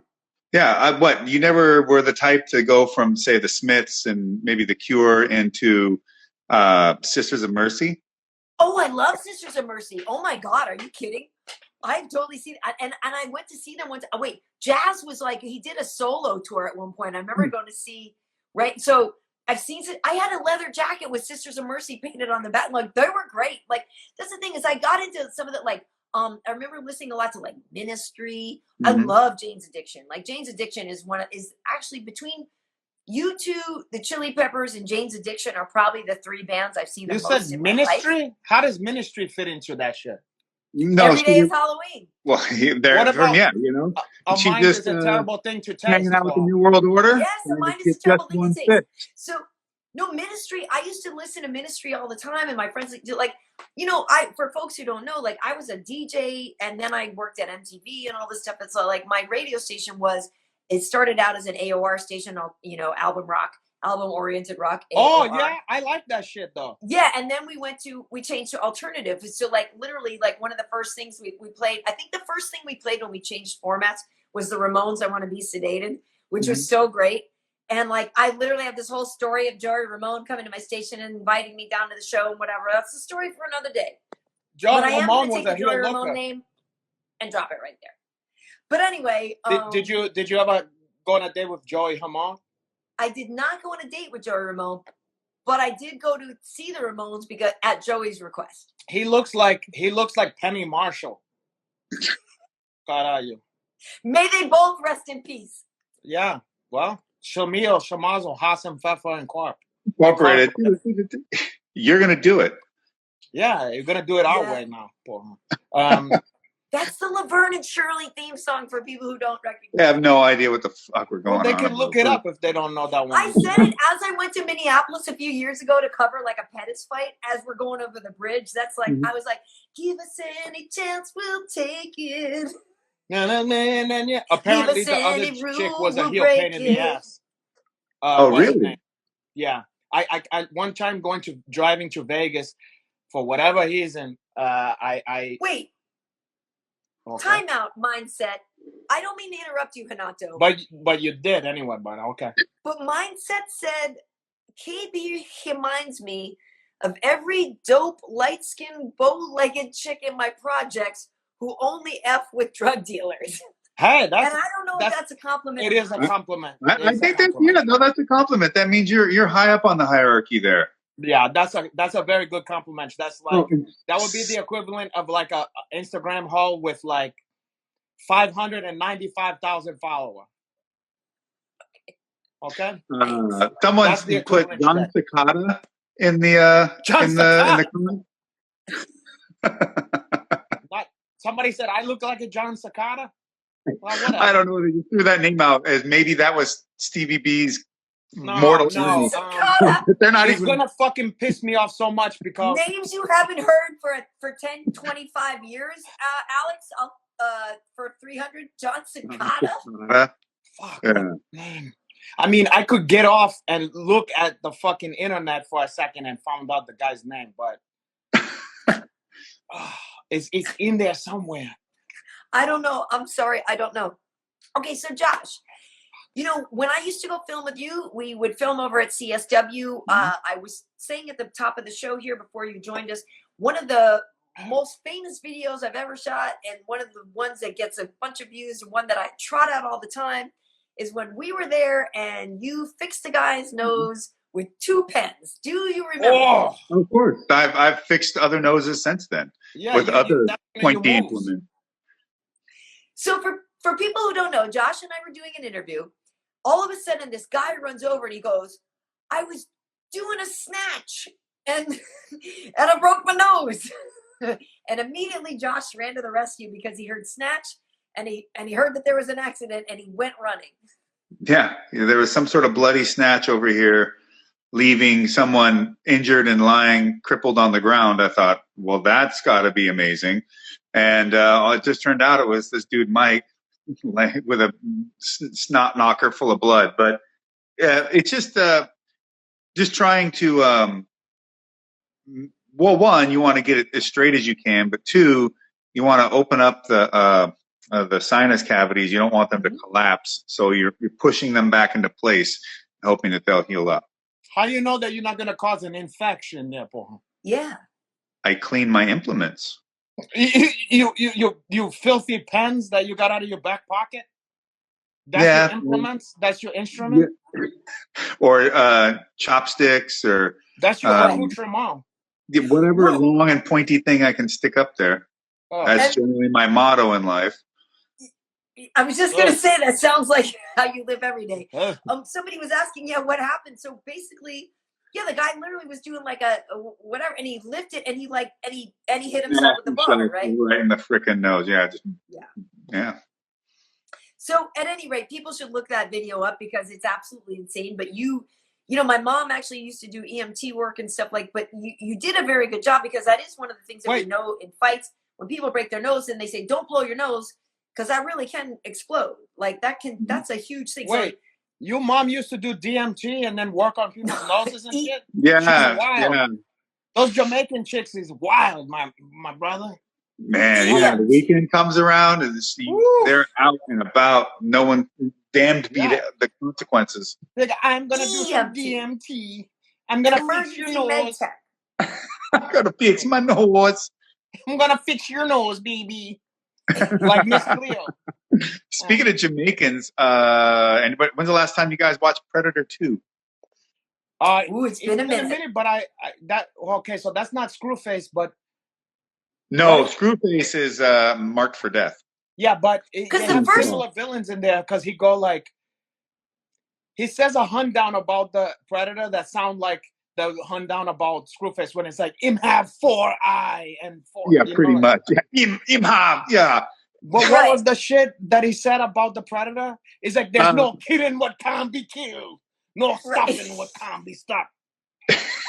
And then basically, I just remember the first one with like Jesse Ventura with like I ain't got time to bleed. Oh well, yeah. I mean, the first one is like, but the second one, that's digging in the crates because it also had the Gary Busey when he goes, lions, as an FBI agent, bears, oh my, or whatever, oh my. Yeah. I worked with that fucking guy. Lions, tigers, bears. Hold on. Fuck. Now I have a new password. I'm determined to find out. In Predator 2? CVB's nemesis. All right, I'm just going to IMDb it because I don't remember the cast of Predator 2. Sorry. It was Danny Glover. Danny Glover was the lead. Bill Paxton. Running around with a fucking Desert Eagle. Every gun in that movie, every pistol had every accessory that you could buy on the market at the time attached to it. With like the laser thing. It actually, that movie is set. It's actually science fiction when it comes out. It's supposed to be set further into the future. Further in the future, it was like it's 1998 or some shit like that. So here we go. So Danny Glover is. Wait, don't say it. Gary Busey. Don't say it. Maria Conchita Alonso. Yes. Ruben Blades is Danny Archuleta. Oh wait, I know another one. Ruben Blades. Maria Conchita Alonso. Who was the Brazilian chick? Robert Davi. Adam Baldwin, Kent McCord, Morton Downey Jr. Remember him? Yeah, with the cigarette. Yeah. But these are the people. Like Robert Davi's so fucking underrated. Maria Conchita Alonso.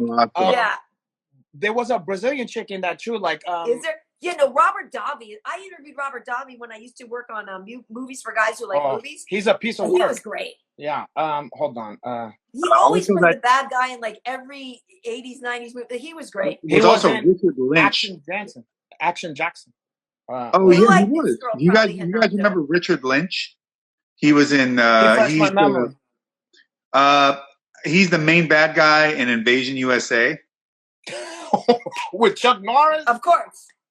Yeah. Wait, give me another one. He's a blonde-haired dude with kind of pockmarked skin from bad acne as a kid. That guy. Yeah. I know exactly who you mean. I like him in, he's excellent in Sword and the Sorcerer, another canon flick. With the 3-pronged sword? Yes. Oh, my favorite part is the first time one of the blades gets shot off. You can see it's like kind of cockeyed and flying. You know how much I used to have that on VHS you remember the beginning where the fucking ghoul or whatever take the heart out of that woman, out of that black girl? Yes. That's right, it was Chet. Yeah.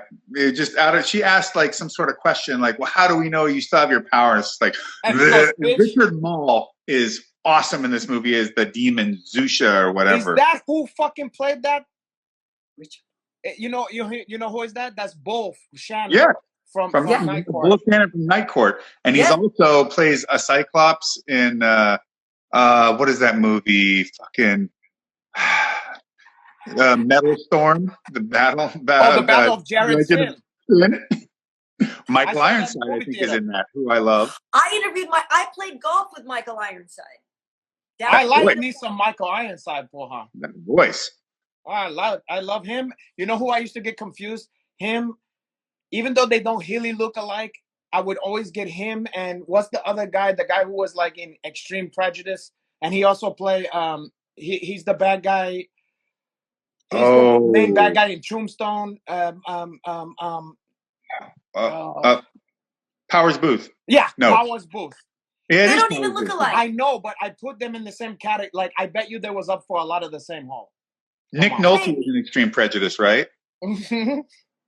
Nick Nolte, Powers Booth. Was that a Walter Hill movie or It was, no? and it was Lamar from Lamar Latrell from Revenge of the Nerds was played like one of the operative or whatever. Yeah.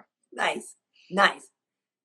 Well, yeah, Ironside was in Total Recall, and Yeah. I met him because I knew a stunt guy, and the stunt guy knew Ironside, and we went golfing with him. But I did this whole thing when I used to work on movies for guys who like movies on TBS and stuff, and we did a whole Total Recall thing. And George Gray, who was my co-host, who replaced Rod Roddy on The Price is Right. It's so random.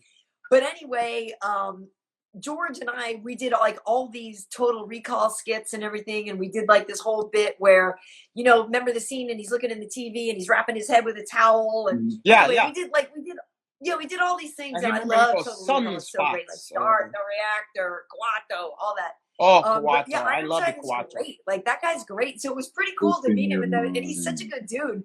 But he is the guy that's like in every movie. He's like always the bad guy. He's like this great character actor. Of course, he can't. Unless you're going to be the romantic lead, I mean, you can't have that. Look, if I could have a Michael Ironside career in acting, I would be fucking stoked. Yeah. In fact, of course. I remember saying if I could just have had Brian, God, what is that? Brian, what's his face? From Blade Runner. He was the heavy guy in Blade. He was the bad guy, the big guy in Blade Runner. The guy from Django and Cash. Yeah. Yep. And he was also the president in Fifth Element. Was it not Brian Dennehy? No. Yeah, I can never remember the fucking guy's name, but he have like a weak chin. Brian. Element? I can't remember what his name is right now. He's in so much shit. He's also in 48 Hours. He's in another 48 Hours. Tons of stuff.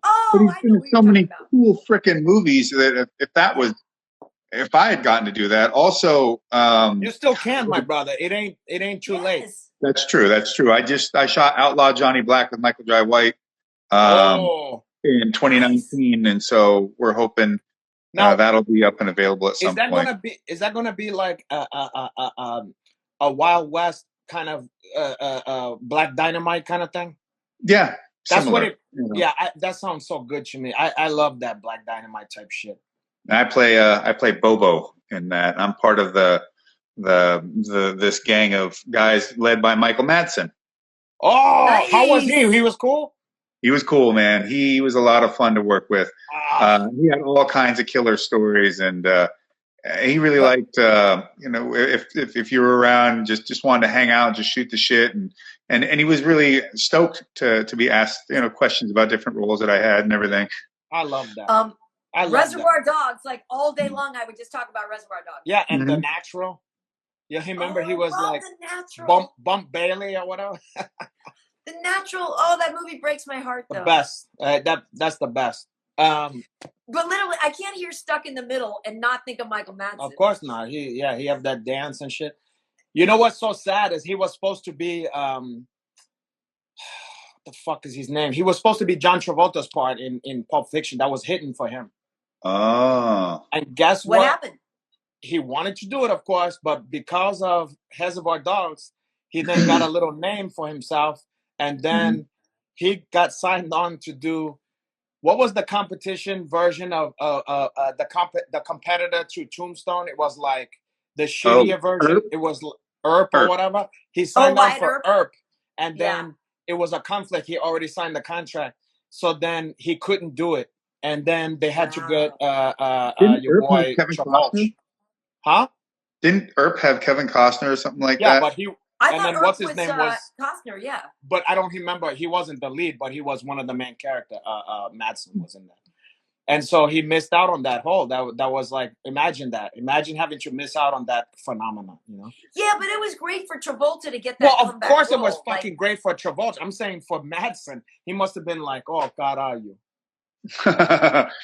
I guess, yeah. You know who was also supposed to be Jules, who he was hidden. It was hidden for because I heard Tarantino talk about this Fishburne.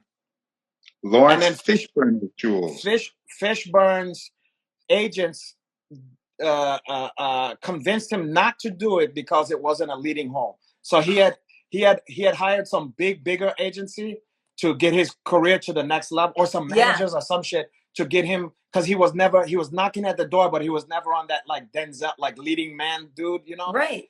And so the whole thing was, okay, well, this is what we're gonna do. We're gonna make you the leading man. So now you have to no more of those like supporting this guy, supporting that. And he was like, but I love the script. And they were like, look, trust us. And then he was like, okay. And then it was like, ugh. Can you imagine? Did he do The Matrix not long after that, though? Yeah, so he did okay. He made out, and that was because somebody else fucked up. You know who it was supposed to be? Morpheus? Morpheus. You know who that was hidden for? Sean Connery. And he was like, fuck this. He was like, what's this bullshit? And you know what? Really? I saw him talk about this. He was so bummed out about that, Sean Connery, that he was, when I saw him doing press for the League of Extraordinary Gents, he talked about that, and he was like, I'm not gonna make the same mistake twice, or whatever. He was like, I'm getting on the, and of course this one turned into a piece of shit. League of Extraordinary Gentlemen is not good. He thought, I'm not letting this to happen again. You know what I mean? He thought, you know, because he can't tell the difference. The Matrix, League of it. Who knows if you know it's a comic? Who the fuck knows? And he was like, young people and their movies about fancy technology. Exactly. Well, so that's too bad. In my day, we had heads floating, screaming. Yeah, we had Zardoz. We had Zardoz. He probably didn't want to do The Matrix because he thought it was going to be Zardoz Part 2. Zardoz. He thought it was going to be another John Borman. I'm not doing cocaine anymore. Well, speaking of The Matrix, so Keanu was in the Bram Stoker's Dracula that I was watching last night. One of his as I fell asleep, it was him getting like with all the succubuses or whatever, and he's like in the bed, and he's like, I think this might be the last letter I write to you. Like, I think Winona, this might be the last letter. I don't think I'm going to make it out of here or whatever. That movie is beautiful, but it's just like one giant 90s music video with no plot. It doesn't make any sense. Well, it's a great movie. You said, you know, I've put that movie on. I own that one. I've put that one to go to bed to, like a bedtime story, because it's so beautiful. It's romantic. Yeah. You know, but it could have been a classic. I mean, it is kind of a classic, but it could have been like one of the great movies if it didn't have Keanu. I love Keanu, but that's maybe the worst casting of all time. It just ends up being campy. Like I said, like I'm sitting here last night, like I've crossed oceans of time. Well, but that's fine. I don't have a problem with Oldman. I just have a problem with. I love Oldman too, but still, Keanu, the whole thing is a little corny. I like when he licked the fuck. He go, you know, that shit. I love all that shit. But Keanu in that, like when he's doing the heating, the you know, like it was the year 1829. You know what I mean? Like, whoa, yeah. He's like, hello, Dracula. Hi, Van Helsing. Van Helsing. Dracula. Yeah. Hey. Yeah. Dracula. What's up at the Circle K? Yeah, exactly. Hey, Rufus, Prince Dracula. Bogus. Bogus journey. Bogus Dracula. Prince Dracula. How about, but then you pair that with Winona Ryder's English accent. Yeah, that's pretty bad. Not but compare. She's fucking, I don't know. She made up for it with Stranger Things, though. No, she's a good actress. But I like Winona. I like her too. But you know, she's a good actress. She hasn't been able to pull off actually getting out of the store with the clothes. But you know. No, it was also CDs. Like at Chow Haircut, she was stealing. CDs. It was mini CDs, and it was a. Wait, I'm confusing that because after that fucking story came out, I saw her at Chow Haircuts back when I first moved to LA. You didn't rat her out. I didn't say shit. No, she wasn't stealing. I was just trying to cobble enough together to get one fucking CD. This fucking chick had like, you know how the CDs before when they have the security case? Yeah. She had like like this many fucking CD, like Brock 30, put her belt 40 through 'em. CDs. And I was like, it must be nice to be able to just buy whatever fucking music. And she was just, I'll check this, I'll check that, I'll check this one. I'm sure that was like all terrible music, but I never looked what kind of music. Who knows? She might have had great taste. She might have been like, listen to the fucking Smith or whatever. Yeah, she might have. Yeah, she might have had L7 in there and the Gits. But Luscious Cats. but We're dead. L7's good. I remember when it came to buying my first CD. I'm like, well, fuck. Which one should I get? Well, which one has the most songs on it? You know. So I bought Iron Maiden's Live After Death as my first CD purchase. Which one? I didn't heard that one. Iron Maiden Live After Death. Well, of course you bought that had the most songs. You bought Live in Brazil, huh? Live in Rio or whatever. No, that was a long time after. I'm trying to think. Do you remember the first CD you bought? From Long Beach. No, the first CD I ever bought was Iron Maiden's Live After Death because it had the most. I'm saying to her. We got yours. Me? Her. Oh, you. I mean, the first CD. I don't know. It might have been. It was probably like a U2 or something. Like I said, I was like a mark for U2 to the point where I already bought tickets to see Inhaler, which is Bono's kids band, because they're actually pretty damn good. And I wanted to. They're coming around like next year or something, and I bought tickets, and I don't even know if I'll be here because like maybe I'll have a fight. But I was like, I wanted to take my kid to see them, and if I can't go, I want her to see them because like she's at the age that I fell in love with U2, and I thought that was kind of cool to have the next generation at the same time. But, and like his Inhaler's actually pretty good. What if she don't like that? What if she's like, ugh? Huh? If she doesn't like it, that's cool. But she's got good taste because I taught her. I got the name, by the way. What? I looked up while we was talking earlier. It was George Lamond. Okay, so they have. I know you probably don't know who that's digging in the weeds with the Stevie D shit and the freestyle. Yeah. But I'm gonna post on my fucking shit. You have to remind me if I don't. Somebody did. It looks like a spec script kind of thing for an animated version of the Stevie B story, and they have like a trailer. And there's this one part, he's like, somebody says something about George Lamond. He goes, "Fuck George Lamond, I'm Stevie motherfucking B." And it has the all that shit in the back. You're gonna trip the Everybody's fuck out. wearing white. Yeah, you gotta see this shit. I'm gonna post that one. You're gonna die. I'm gonna send it to you even before. Sometimes I feel like you're the only one who understands me. I was gonna say, I'm like, I don't know what you're talking about. It don't matter. You're gonna find out eventually. But what was I gonna say? No, let me get back to Blackula. How familiar with Blackula are you guys? Because I feel like we went away from Halloween. Forever. What? I haven't seen it in a long time. Okay, so I hadn't seen it in a minute myself since I was young. I watched that shit last night. Yeah, and boy, oh boy, caralho, it I can't believe this was a studio film. This was at the very, very, very, very bottom that you can be as like MGM or whatever the fuck it was. I'm like, the sound isn't even. You're like, huh? Like nobody was mic'd up. You hear the echo in the home, but the story is basically you have a black prince, okay, from Africa with his wifey, and they come to do a treaty with the Count Drac, who they're unaware is a vampire, of course. And Count Dracula is in Africa, right? And the whole idea is they trying to do a treaty where they're gonna stop the slavery trade because he's in this movie. Dracula have become one of the big slave trader, you know. Okay, right. Long way from Carpathia. You know, from, yeah. So now he's at the castle Dracula or whatever.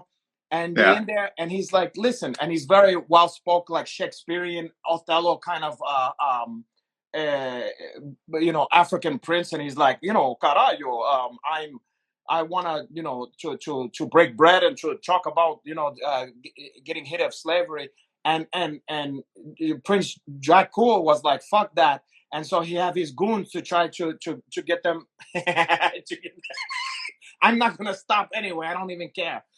Anyway, so he's have his goons, okay? Let me explain this to you because this is involved. So he have his goons to try to get Prince. Oh, and his name before he's Blackula, his name is Prince Mama Waldy. Okay. Okay. So he's trying to have his goons to try to get Mama Waldy to make him a slave with his girlfriend. He's like, not only we're not gonna stop slavery, you're gonna be my slave here. Mama Waldy go, fuck that. I'm from Africa. And then so he start beating up the guy, Dracula's goons, but he don't know it's Dracula yet. Then Dracula get the drop on him or whatever. Then what he do is he's like, this fucking slave, what this black SOB was so insolent, this fucking guy, I'm gonna do something even worse, made him a slave. I'm gonna bite that one, that black guy, that black jugular vein or carotid artery, whatever. And then what I'm gonna do, we're gonna bury you in the fucking into the tomb or whatever, the fucking coffin, okay? And then you're gonna be there for eternity. But not only, but you're gonna have eternal life, okay? So you're in there, you bury alive, but on top of that, because you are Dracula, you're gonna have the thirst, and you're not gonna be able to enjoy the thirst. You know what I'm saying to you? Mm-hmm. So he have him in there, and then when he says that, he goes, "Now, Blackie Prince, I may curse you with my name. I call you, you shall be a Blackula." Okay, so he called him Blackula. And then, but here's what happened. Then it goes to modern times, which at the time is like 1973 or whatever the fuck it is, okay? You go now like today or whatever. Now you have the Prince Dracula, and they're selling off, it's like an estate sale. And you have the two gay interior designers from New York, and they're like, oh my God, look at this coffin or whatever, you know, like shit like that.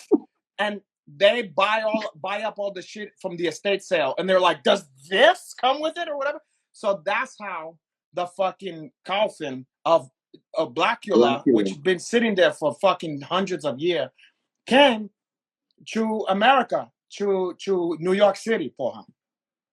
Now these fucking guys is checking out the stuff that they bought at the estate sale, and they're like, oh my God, or whatever. And they open it up, and it's one white gay guy and one like Puerto Rican gay guy with an afro like this fucking big. And so anyway, one thing leads to another, and Mama Waldy, all that stuff. But Dracula, Blackula. There's a lot of stuff that happened there, but the way that it come about with like is the most stereotypical gay guys like that would be on like Three's Company. They're like, you know, like not Prince Hodges Nelson. Who's that guy? Charles Nelson Hiley. Like, you know what I mean? Like, oh, look at this. It's just nothing but cravats. Who are you all of a sudden? Blackula? You know what I'm saying? Like that kind of shit. It was over the top, to say the least. And in that is he bring the excitement and bring the joy and bring the passion. Charles Nelson Riley's pretty good. Yeah. He put his blank in his blankety blank. You're gonna have a bunch of people Googling after the show. They're like, well, you gave them so much old references to Google. Yeah, well, they have fuck it, you know. What about how back in those days they tried to pass off that those guys wasn't gay? You know, like he's just he's just crazy. Oh, he's a bachelor. Yeah, he's a bachelor. Or like he remember the gay guy on. He was another guy from Hollywood Square. What the fuck was his name? The guy who was like, he was like the next generation gay guy. In the middle? Shit. He wasn't Bruce Valanche. No, he's great. Even before Bruce Valanche is great. Even before that, he was. It was Charles Nelson Riley was always in the middle. So there was Charles Nelson Riley. Then the next generation had this one guy, and he was the gay neighbor on Too Close for Comfort. Monroe. Yeah, Monroe. Monroe. And he was. What was his name? What the fuck is that guy's name? But they never said he was gay. You know what they called him? Mashugana. Yeah.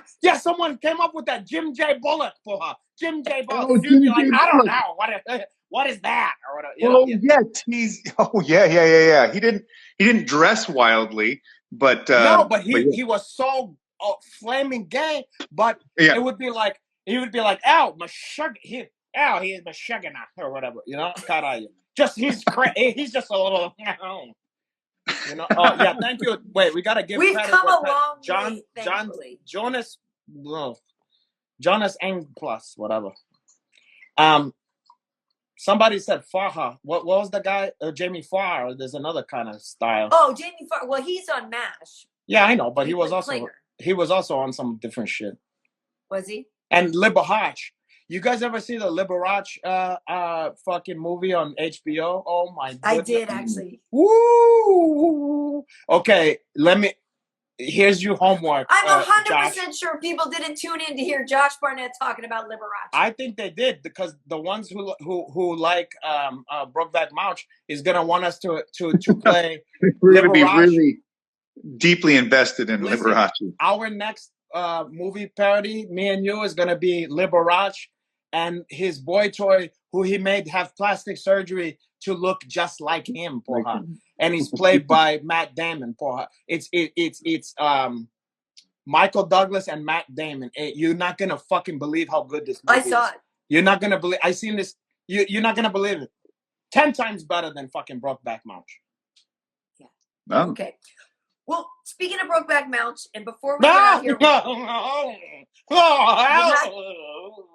Hanato, we've had Josh here for a while, and we should probably let him go soon. But I don't mind if I do. Will there be a sequel? Will there be other scenes from the film? Because obviously it's a very romantic movie. It's a very intense movie. Again, it's a movie I truly, legitimately love. Like, I love that movie. Yeah, I've we seen love it it too. But we love to Yeah. check the piss But- out of it, porra.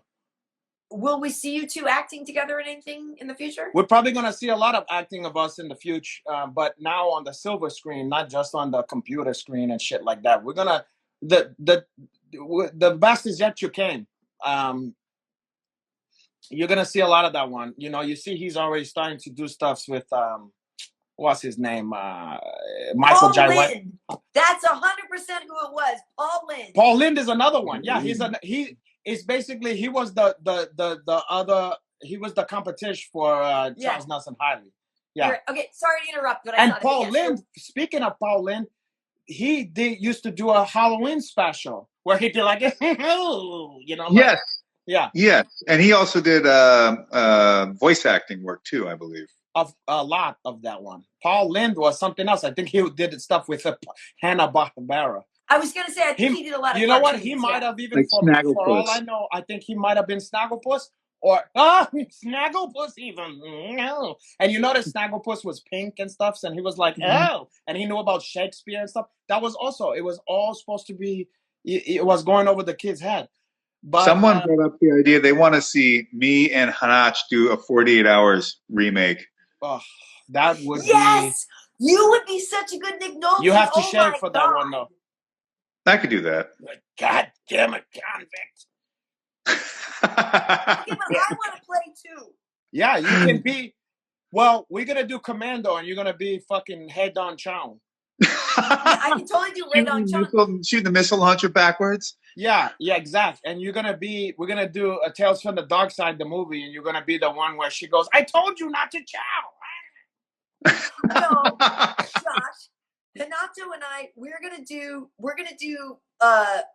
Purple Rain. Oh, I want to do the That Ain't Lake Minnetonka scene. yeah, that. But I'm trying to tell her that the best one for us to do, especially because her name is Karyn, is me being Hey Liotta and go, "Fucking Karyn, they would have never found it." I'm sorry. Why did you do that? They were gonna find it. Fucking Karyn, they would have never found Sorry. it. What about, they can whack me in here? Maybe even easier. You gotta get me out. I need to go shopping. This much? How much do you need? You gotta go out of screen. No, I don't. Wait, hold on. All right. All right. All right. Only I the take good you half, guys to watch this movie a few times, huh? A few times. I watch it. Fucking Karyn, they would. Shut up! You're always talking. I don't know. He brings home a gun. A lot of other girls would have been scared. I don't know. She's Yeah. like, It Kind kind of of turns turns me on. Or whatever. Yeah, I turn love me that. on. What am I gonna say? What about the shitty acting? That's the only shitty performance in the whole movie where he goes up to the guys. No, not by her. Where he goes up to the Oh, guys. like she's really good. And but then the friend of the kind of shitbag that he has to hit with the gun. Oh, across But the his street. friends, the guy has some friends that is like day players, and they got one guy after he hits the guy, he points it at one of them, and the guy goes, "Don't shoot," and it's like the worst. And then the other guy doesn't have a line, and he just goes. He's like really overdoing that one. It's the only shitty stuffs in the whole movie, and I guess you can't win them all, And those were probably like Scorsese's cousins or something. Yeah. Yeah, you never know. God, are you? Don't shoot. Yeah, I'm looking forward to bringing some Hanato along. There's gonna be more, my brother. There's gonna be a lot more. Well, listen, Josh. It's been great catching up with you because I like I said, we were saying I haven't seen you in forever, and I'm really glad to know that you're still just doing so well. And again, on Friday night, if people want to see your pro wrestling show, where can they see it in person and or on in person? online, You can get tickets. Go to the link in my bio. You can get tickets to watch it live at the Ukrainian Cultural Center. Oh, Laranja might be there. Exactly. And if you're not going to be able to make it live, then you can watch it on Fight TV. Just look up Bloodsport. And I'll also put that link in my bio. Like FITE now? FITE. FITE TV, yes. No, we don't spell things anymore. That's not the way we... No. Yeah, in fact, I had in my little bio, it said, I fight UFC, and I wrote it FITE to be funny. I get punched in the face. And people are like, oh, you misspelled that. Did you tell them you train to TRANE? Yeah, I train tap out. Do you spell your YOUR for your? Yeah. But Bloodsport is this Friday night, 8 p.m. Pacific time. Myself versus Tiger Huas. Chris Dickinson takes on Minoru Suzuki. We got Eric Hammer versus Bad Dude Tito. Marina Shafir versus Masha Slamovich. Awesome. We have I remember Marina Shafir. I forgot about her. We have a Cobrinha black belt. Karen Tran takes on Zeta Zhang, who used to fight amateur MMA out here. Wait, is Cobrinha going to be there? I hope so. I would love that. He's great. His place is just up the street from me. We used to take our kid to Cobrinha. Like, he's amazing. And maybe him and Hanato, they have some long-standing rivalries. No, we okay. We've dissolved some of the bad blood for her. He's really good. Yeah, he's good, but God, I mean, great. His kid's super awesome too. Yeah, I know his kid too. Yeah. Very nice. Kennedy, no? Kennedy, yeah, solid dude. Very Brazilian name for him. And then I've got Victor Henry and Johnny Robles fighting at LX. I know Victor Henry. 30th. I've had a couple of drinks maybe with Victor Henry, or is it the other guy? Victor Webster. You've had drinks with Victor Webster. No, maybe not the Henry. Hammer. I had some drinks with Hammer. Yeah, you know Hammer. I've hung out with the Hammer. He's like the Whammer from The Natural. Yeah, basically. He's Whammer. He's like the Sylvester Stallone's brother in Paradise Alley. Paradise Alley. Oh God, no! What about Sylvester Stallone in Oscar, the movie, where it's a comedy where he plays the mob boss? Bad. You know what this is how bad. You know what his name? He was a mob boss in that movie, and he was supposed to be funny. You know what his fucking character's name was? Snaps Provolone. Well, that's right. Ugh. Snaps Provolone. God, imagine hitting that on the page. Cheesy. That don't sound good. Like you're gonna go, hey, look, I'm gonna play Snaps Provolone in this one. And two people are like, oh, yeah, that's leading right off with a real chuckler. Cheesy. And it's not a good one. Snaps Provolone. So October 30th, Lights Out Extreme Fighting in Burbank at the Burbank Marriott. It'll also be on Fubo TV, which I guess is Is Oh, Lights Out Fufu, Shop that's Street? like BET. That's for us, by us. by us. Is it Yeah, all African American event yes. like It's Iron? part of the 555 Soul Network. You remember Hang of Iron? It's like that. It's just but black Oh, Afrocentric yes. double wrestling. Wait, I might still have some 555 Soul clothing. Yeah, I remember 555 Soul. Yeah. Good. Well, that's gonna come back. Now the kids is wearing the fucking baggy shit Actually, again. I know for a fact I have something hanging in my closet from 555 Soul. Well, keep that one because it's gonna come back. At least you can get Hanato will bring out his academics. Yeah, I think I gave one thing away recently, but I think I have one thing left. So I gave away my Aniche velour sweatsuit or whatever. Anyway. Yeah. Josh, thank you.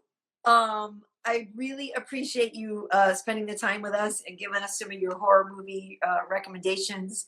What was I the didn't give you any horror recommendation? movies, but I'll give you some right now. Yeah, give us Martyrs from France. Wait, what? Martyrs from France. Martyrs? Wait, is it a movie that's from France or that's the name like Martyrs from France? No.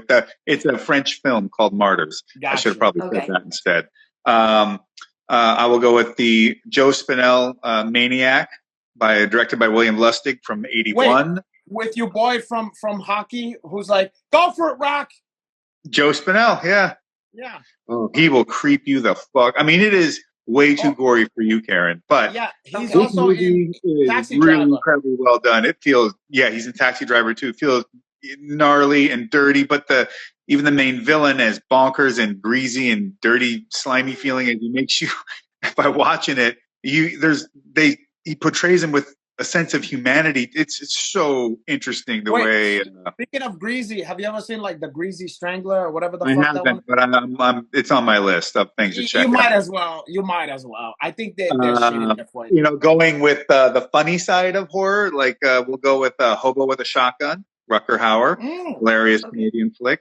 Night of the Creeps, more humor with horror. Aliens and zombies, porra. Right, and then I was watching The Beyond by Lucille Fulci the other day. Okay. Oh, with that weird where they have like this going on? No. That's From Beyond. That is a killer flick too. That's a Stuart Gordon Lewis, I think, one. Same guy that did. You mean Gordon Levitt Jr.? No, not that guy. I'm kidding. Stuart Gordon. He did. He produced, I think. No, God damn it, a Reanimator and Reanimator 2. Oh, yeah. And, wait, did he do other Frankenhooker? stuff with Brian Hughes? Yeah. I saw He Animator in the theater, believe it or not. Oh, hey, Reynoso 125, a single speed bike to the coffee shop? Oh, what the fuck did I ever do to you? Because he thinks Is he calling you a hipster? He thinks because you know about interesting movies and stuff that you don't take that to heart. He's just trying to ruffle your feathers. Well, my feathers are done fucking ruffled, man. I've not been called anything so dastardly and someone said martyrs in a long time. Someone said martyrs will fuck you up. It will. Okay. I guess I'm not going to watch that one then. What can we recommend for her? Because I can't get a heat on John Carpenter's Prince of Darkness. She will like that. Yeah, just scary, but not necessarily. Okay, gory. How about this? Rosemary's Baby? Yeah. Oh, that's brilliant good. Film. Who knew that pedophiles were so good behind the lens? What? Who knew that pedophiles were so good behind the lens? Why you gotta bring that? I like some of his movies. I like Chinatown. That's a great film. The Pianist. Polanski did The Pianist? Hell yeah, he did that. It was a lot of that. He used his own life experiences for that one. Macbeth. He did a version of Macbeth. That actually is a pretty gnarly flick. The Pianist. The Pianist is based on a guy's book, but some of the shit that he put in the movie, like the part where they're just going down the line shooting people, random people in that line. And he's just standing there. Yeah, that was something that happened to him because when he was a child, he was one of the kids in that line. That happened to him. That was from his life. Yeah, he escaped from the polygramy. Nice Does way Joseph to nice way Joseph to end this one. Benavidez is a huge movie guy? Yeah, Joe B is a big movie He guy. is. Actually, I think He is. Yeah. I think he just He is. because I've talked to Joe about movies. Yeah, he's really into movies. Yeah, I noticed that. He definitely is. He knows about some shit. I don't know he's as into deep stuff. as the likes of the three of us, but I know he go pretty deep. Yeah. Hocus Pocus, somebody said. No, Hocus For Pocus. my speed. Yeah, that The one is Witches. tough. That's a good one where the kid gets turned into a mouse. Which one is that? Yes, that's good. The Witches. The Yeah. Witches. Like I said, I like stuff that's intense and I like the psychological dramas. Like I said, I just don't want to see anything overly gory for gore's sake. You know what? Like, Hellraiser has gore and the No, psychological. that's too much for her. I used to watch that way back when, Hellraiser with Pinhead and all that. Like, But that's I used dark. to watch that way back when, and I used to read Clive Barker books and stuff. Like, if you look at my library, like I have a lot of that kind of So stuff. you're like a Dean Night's Koontz Breed and or old whatever. things like that. But like I said, I think something changed, and all of a sudden I got like less able to handle that stuff. More psychological, more so. Uh-huh. Well, you know, The Void isn't Jacob's full of Ladder? lots of gore. Jacob's Ladder. Yeah. Okay. The I haven't seen Void. The those. Void's probably on Netflix. Mandy is too gory for you. Mandy. Yo, what about Chatter Goblin or whatever? Oh, Chatter Goblin. Yeah. Yeah. Chatter Goblin. And then when he's all fucked up watching that shit, he goes like, Chatter Goblin. I love that shit. A great movie. That's on All right. fucking. That's a Here's very one. fucking Nick strange. Cage, Color Out of Space. Watch that. I feel like that's too weird for that one. but it's Color horror. Out of It's a Space. horror movie. No, but it's too strange for that one. You think so, huh? She's not. It's gonna make her to feel paranoid or something. She's not gonna like that. All right. Well, we'll see. I would I'm not tell watching you- any Human Centipede. I'm not watching any No, of that. don't watch stuff. that. Don't watch The Men Behind the Sun. Don't watch the show. What is it? The Ebola killer. Don't watch Cannibal Holocaust. Don't watch You want psychological Fallow shit? or Serbian film. Don't watch any of those. Give Ever. us two fucking horror movie that you like. 2 horror movies Not that I you, love. her. I'll give you some. Her. Oh, for her? So we can, me? So we can find out at least the DNA of the one she liked. Yeah, I like the Greasy Strangler. I mean, like I said, I like Candyman. How the fuck is that psychological for her? They So got I thought it was beads a good and movie. hooks and stuff like that. And I love like Alien and that kind of stuff, but that doesn't count as But that's a horror. suspense. That's more like a Hitchcock in space. Right. Right. I don't know. I guess maybe I don't like horror movies. Okay, check this out. Speaking of Hitchcock, see Strangers on a Train. Okay. I have seen that, I think. Ugh. Well, then I don't know what you like for her. Okay. All right. Yeah. All right. But anyway, Josh, thank you. You have given me some good suggestions, and I will look into some of these. Okay. Someone had a great point. Watch some fucking Black Mirror episode. Those are great. Yeah. And you know what? You know what I like to do around the holiday here? When it get closer to Halloween, I like to watch those 24-hour of Twilight Zone. I love that. Those are brilliant. Those they put me in a mood with the black and white. Burgess Meredith and his broken glasses. Burgess Meredith. Yeah, he stepped on that fucking shit. You know, those I can sit there and watch that shit by myself and just almost like I'm reading a book or something like that. I love Hitchcock presents too. Hitchcock presents. What was the other shit? Yeah, when it's like bum, bum, bum, bum, bum, bum, bum, bum, bum. And then he come out and says his bullshit or whatever, like, you know, his version of the Crypt Keeper or whatever, you know? Yes, but he's out there cracking jokes. And he's like, and then he put like a cleaver chopping some meat or something. Yeah. Well, Tales from the Crypt was great. Too, on HBO. Tales from the Crypt was great. The Outer Limits. Creep Show. Creep Show's good. Because it have the campy, but it also kind of gets you scared, but you get... That was a good horror flick. Yeah. Those are a lot of fun. Yeah. All right. Well, thank you for the recommendations and best of luck with the show this weekend, Josh. And yeah, again, it's been great seeing you. It's been too long. It's been a very long time, but we'll catch up. Yeah, for sure. Well, thank you, Hanato. Stay here. I need to ask you a couple more things. But thank you so much, Josh. Okay, and I'll see you this weekend.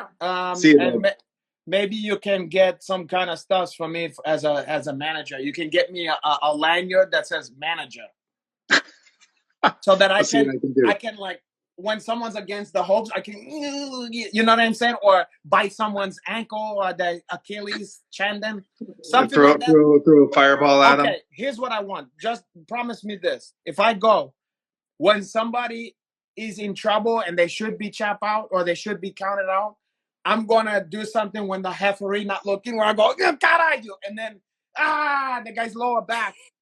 You understand? Or I hit somebody's eyeball, and then they don't see that one, and then everybody is like throw their popcorn and they're like, "He cheated. That one, he went in there." Can we have do something like that? Something. Okay, then it's a deal. Good luck with that, Josh. All right. Take care, guys. Ciao. Thank you. It's good to see you. Bye.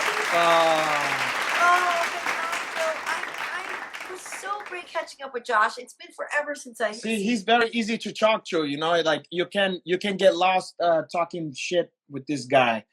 I know. I've had a lot of session with him talking just the kind of nonsense that no one else wanna know about even or wanna talk about. You know. I know he's amazing, but that's what I'm saying. I'm like, we've gone over 2 hours. I'm like, he might need to go. You know.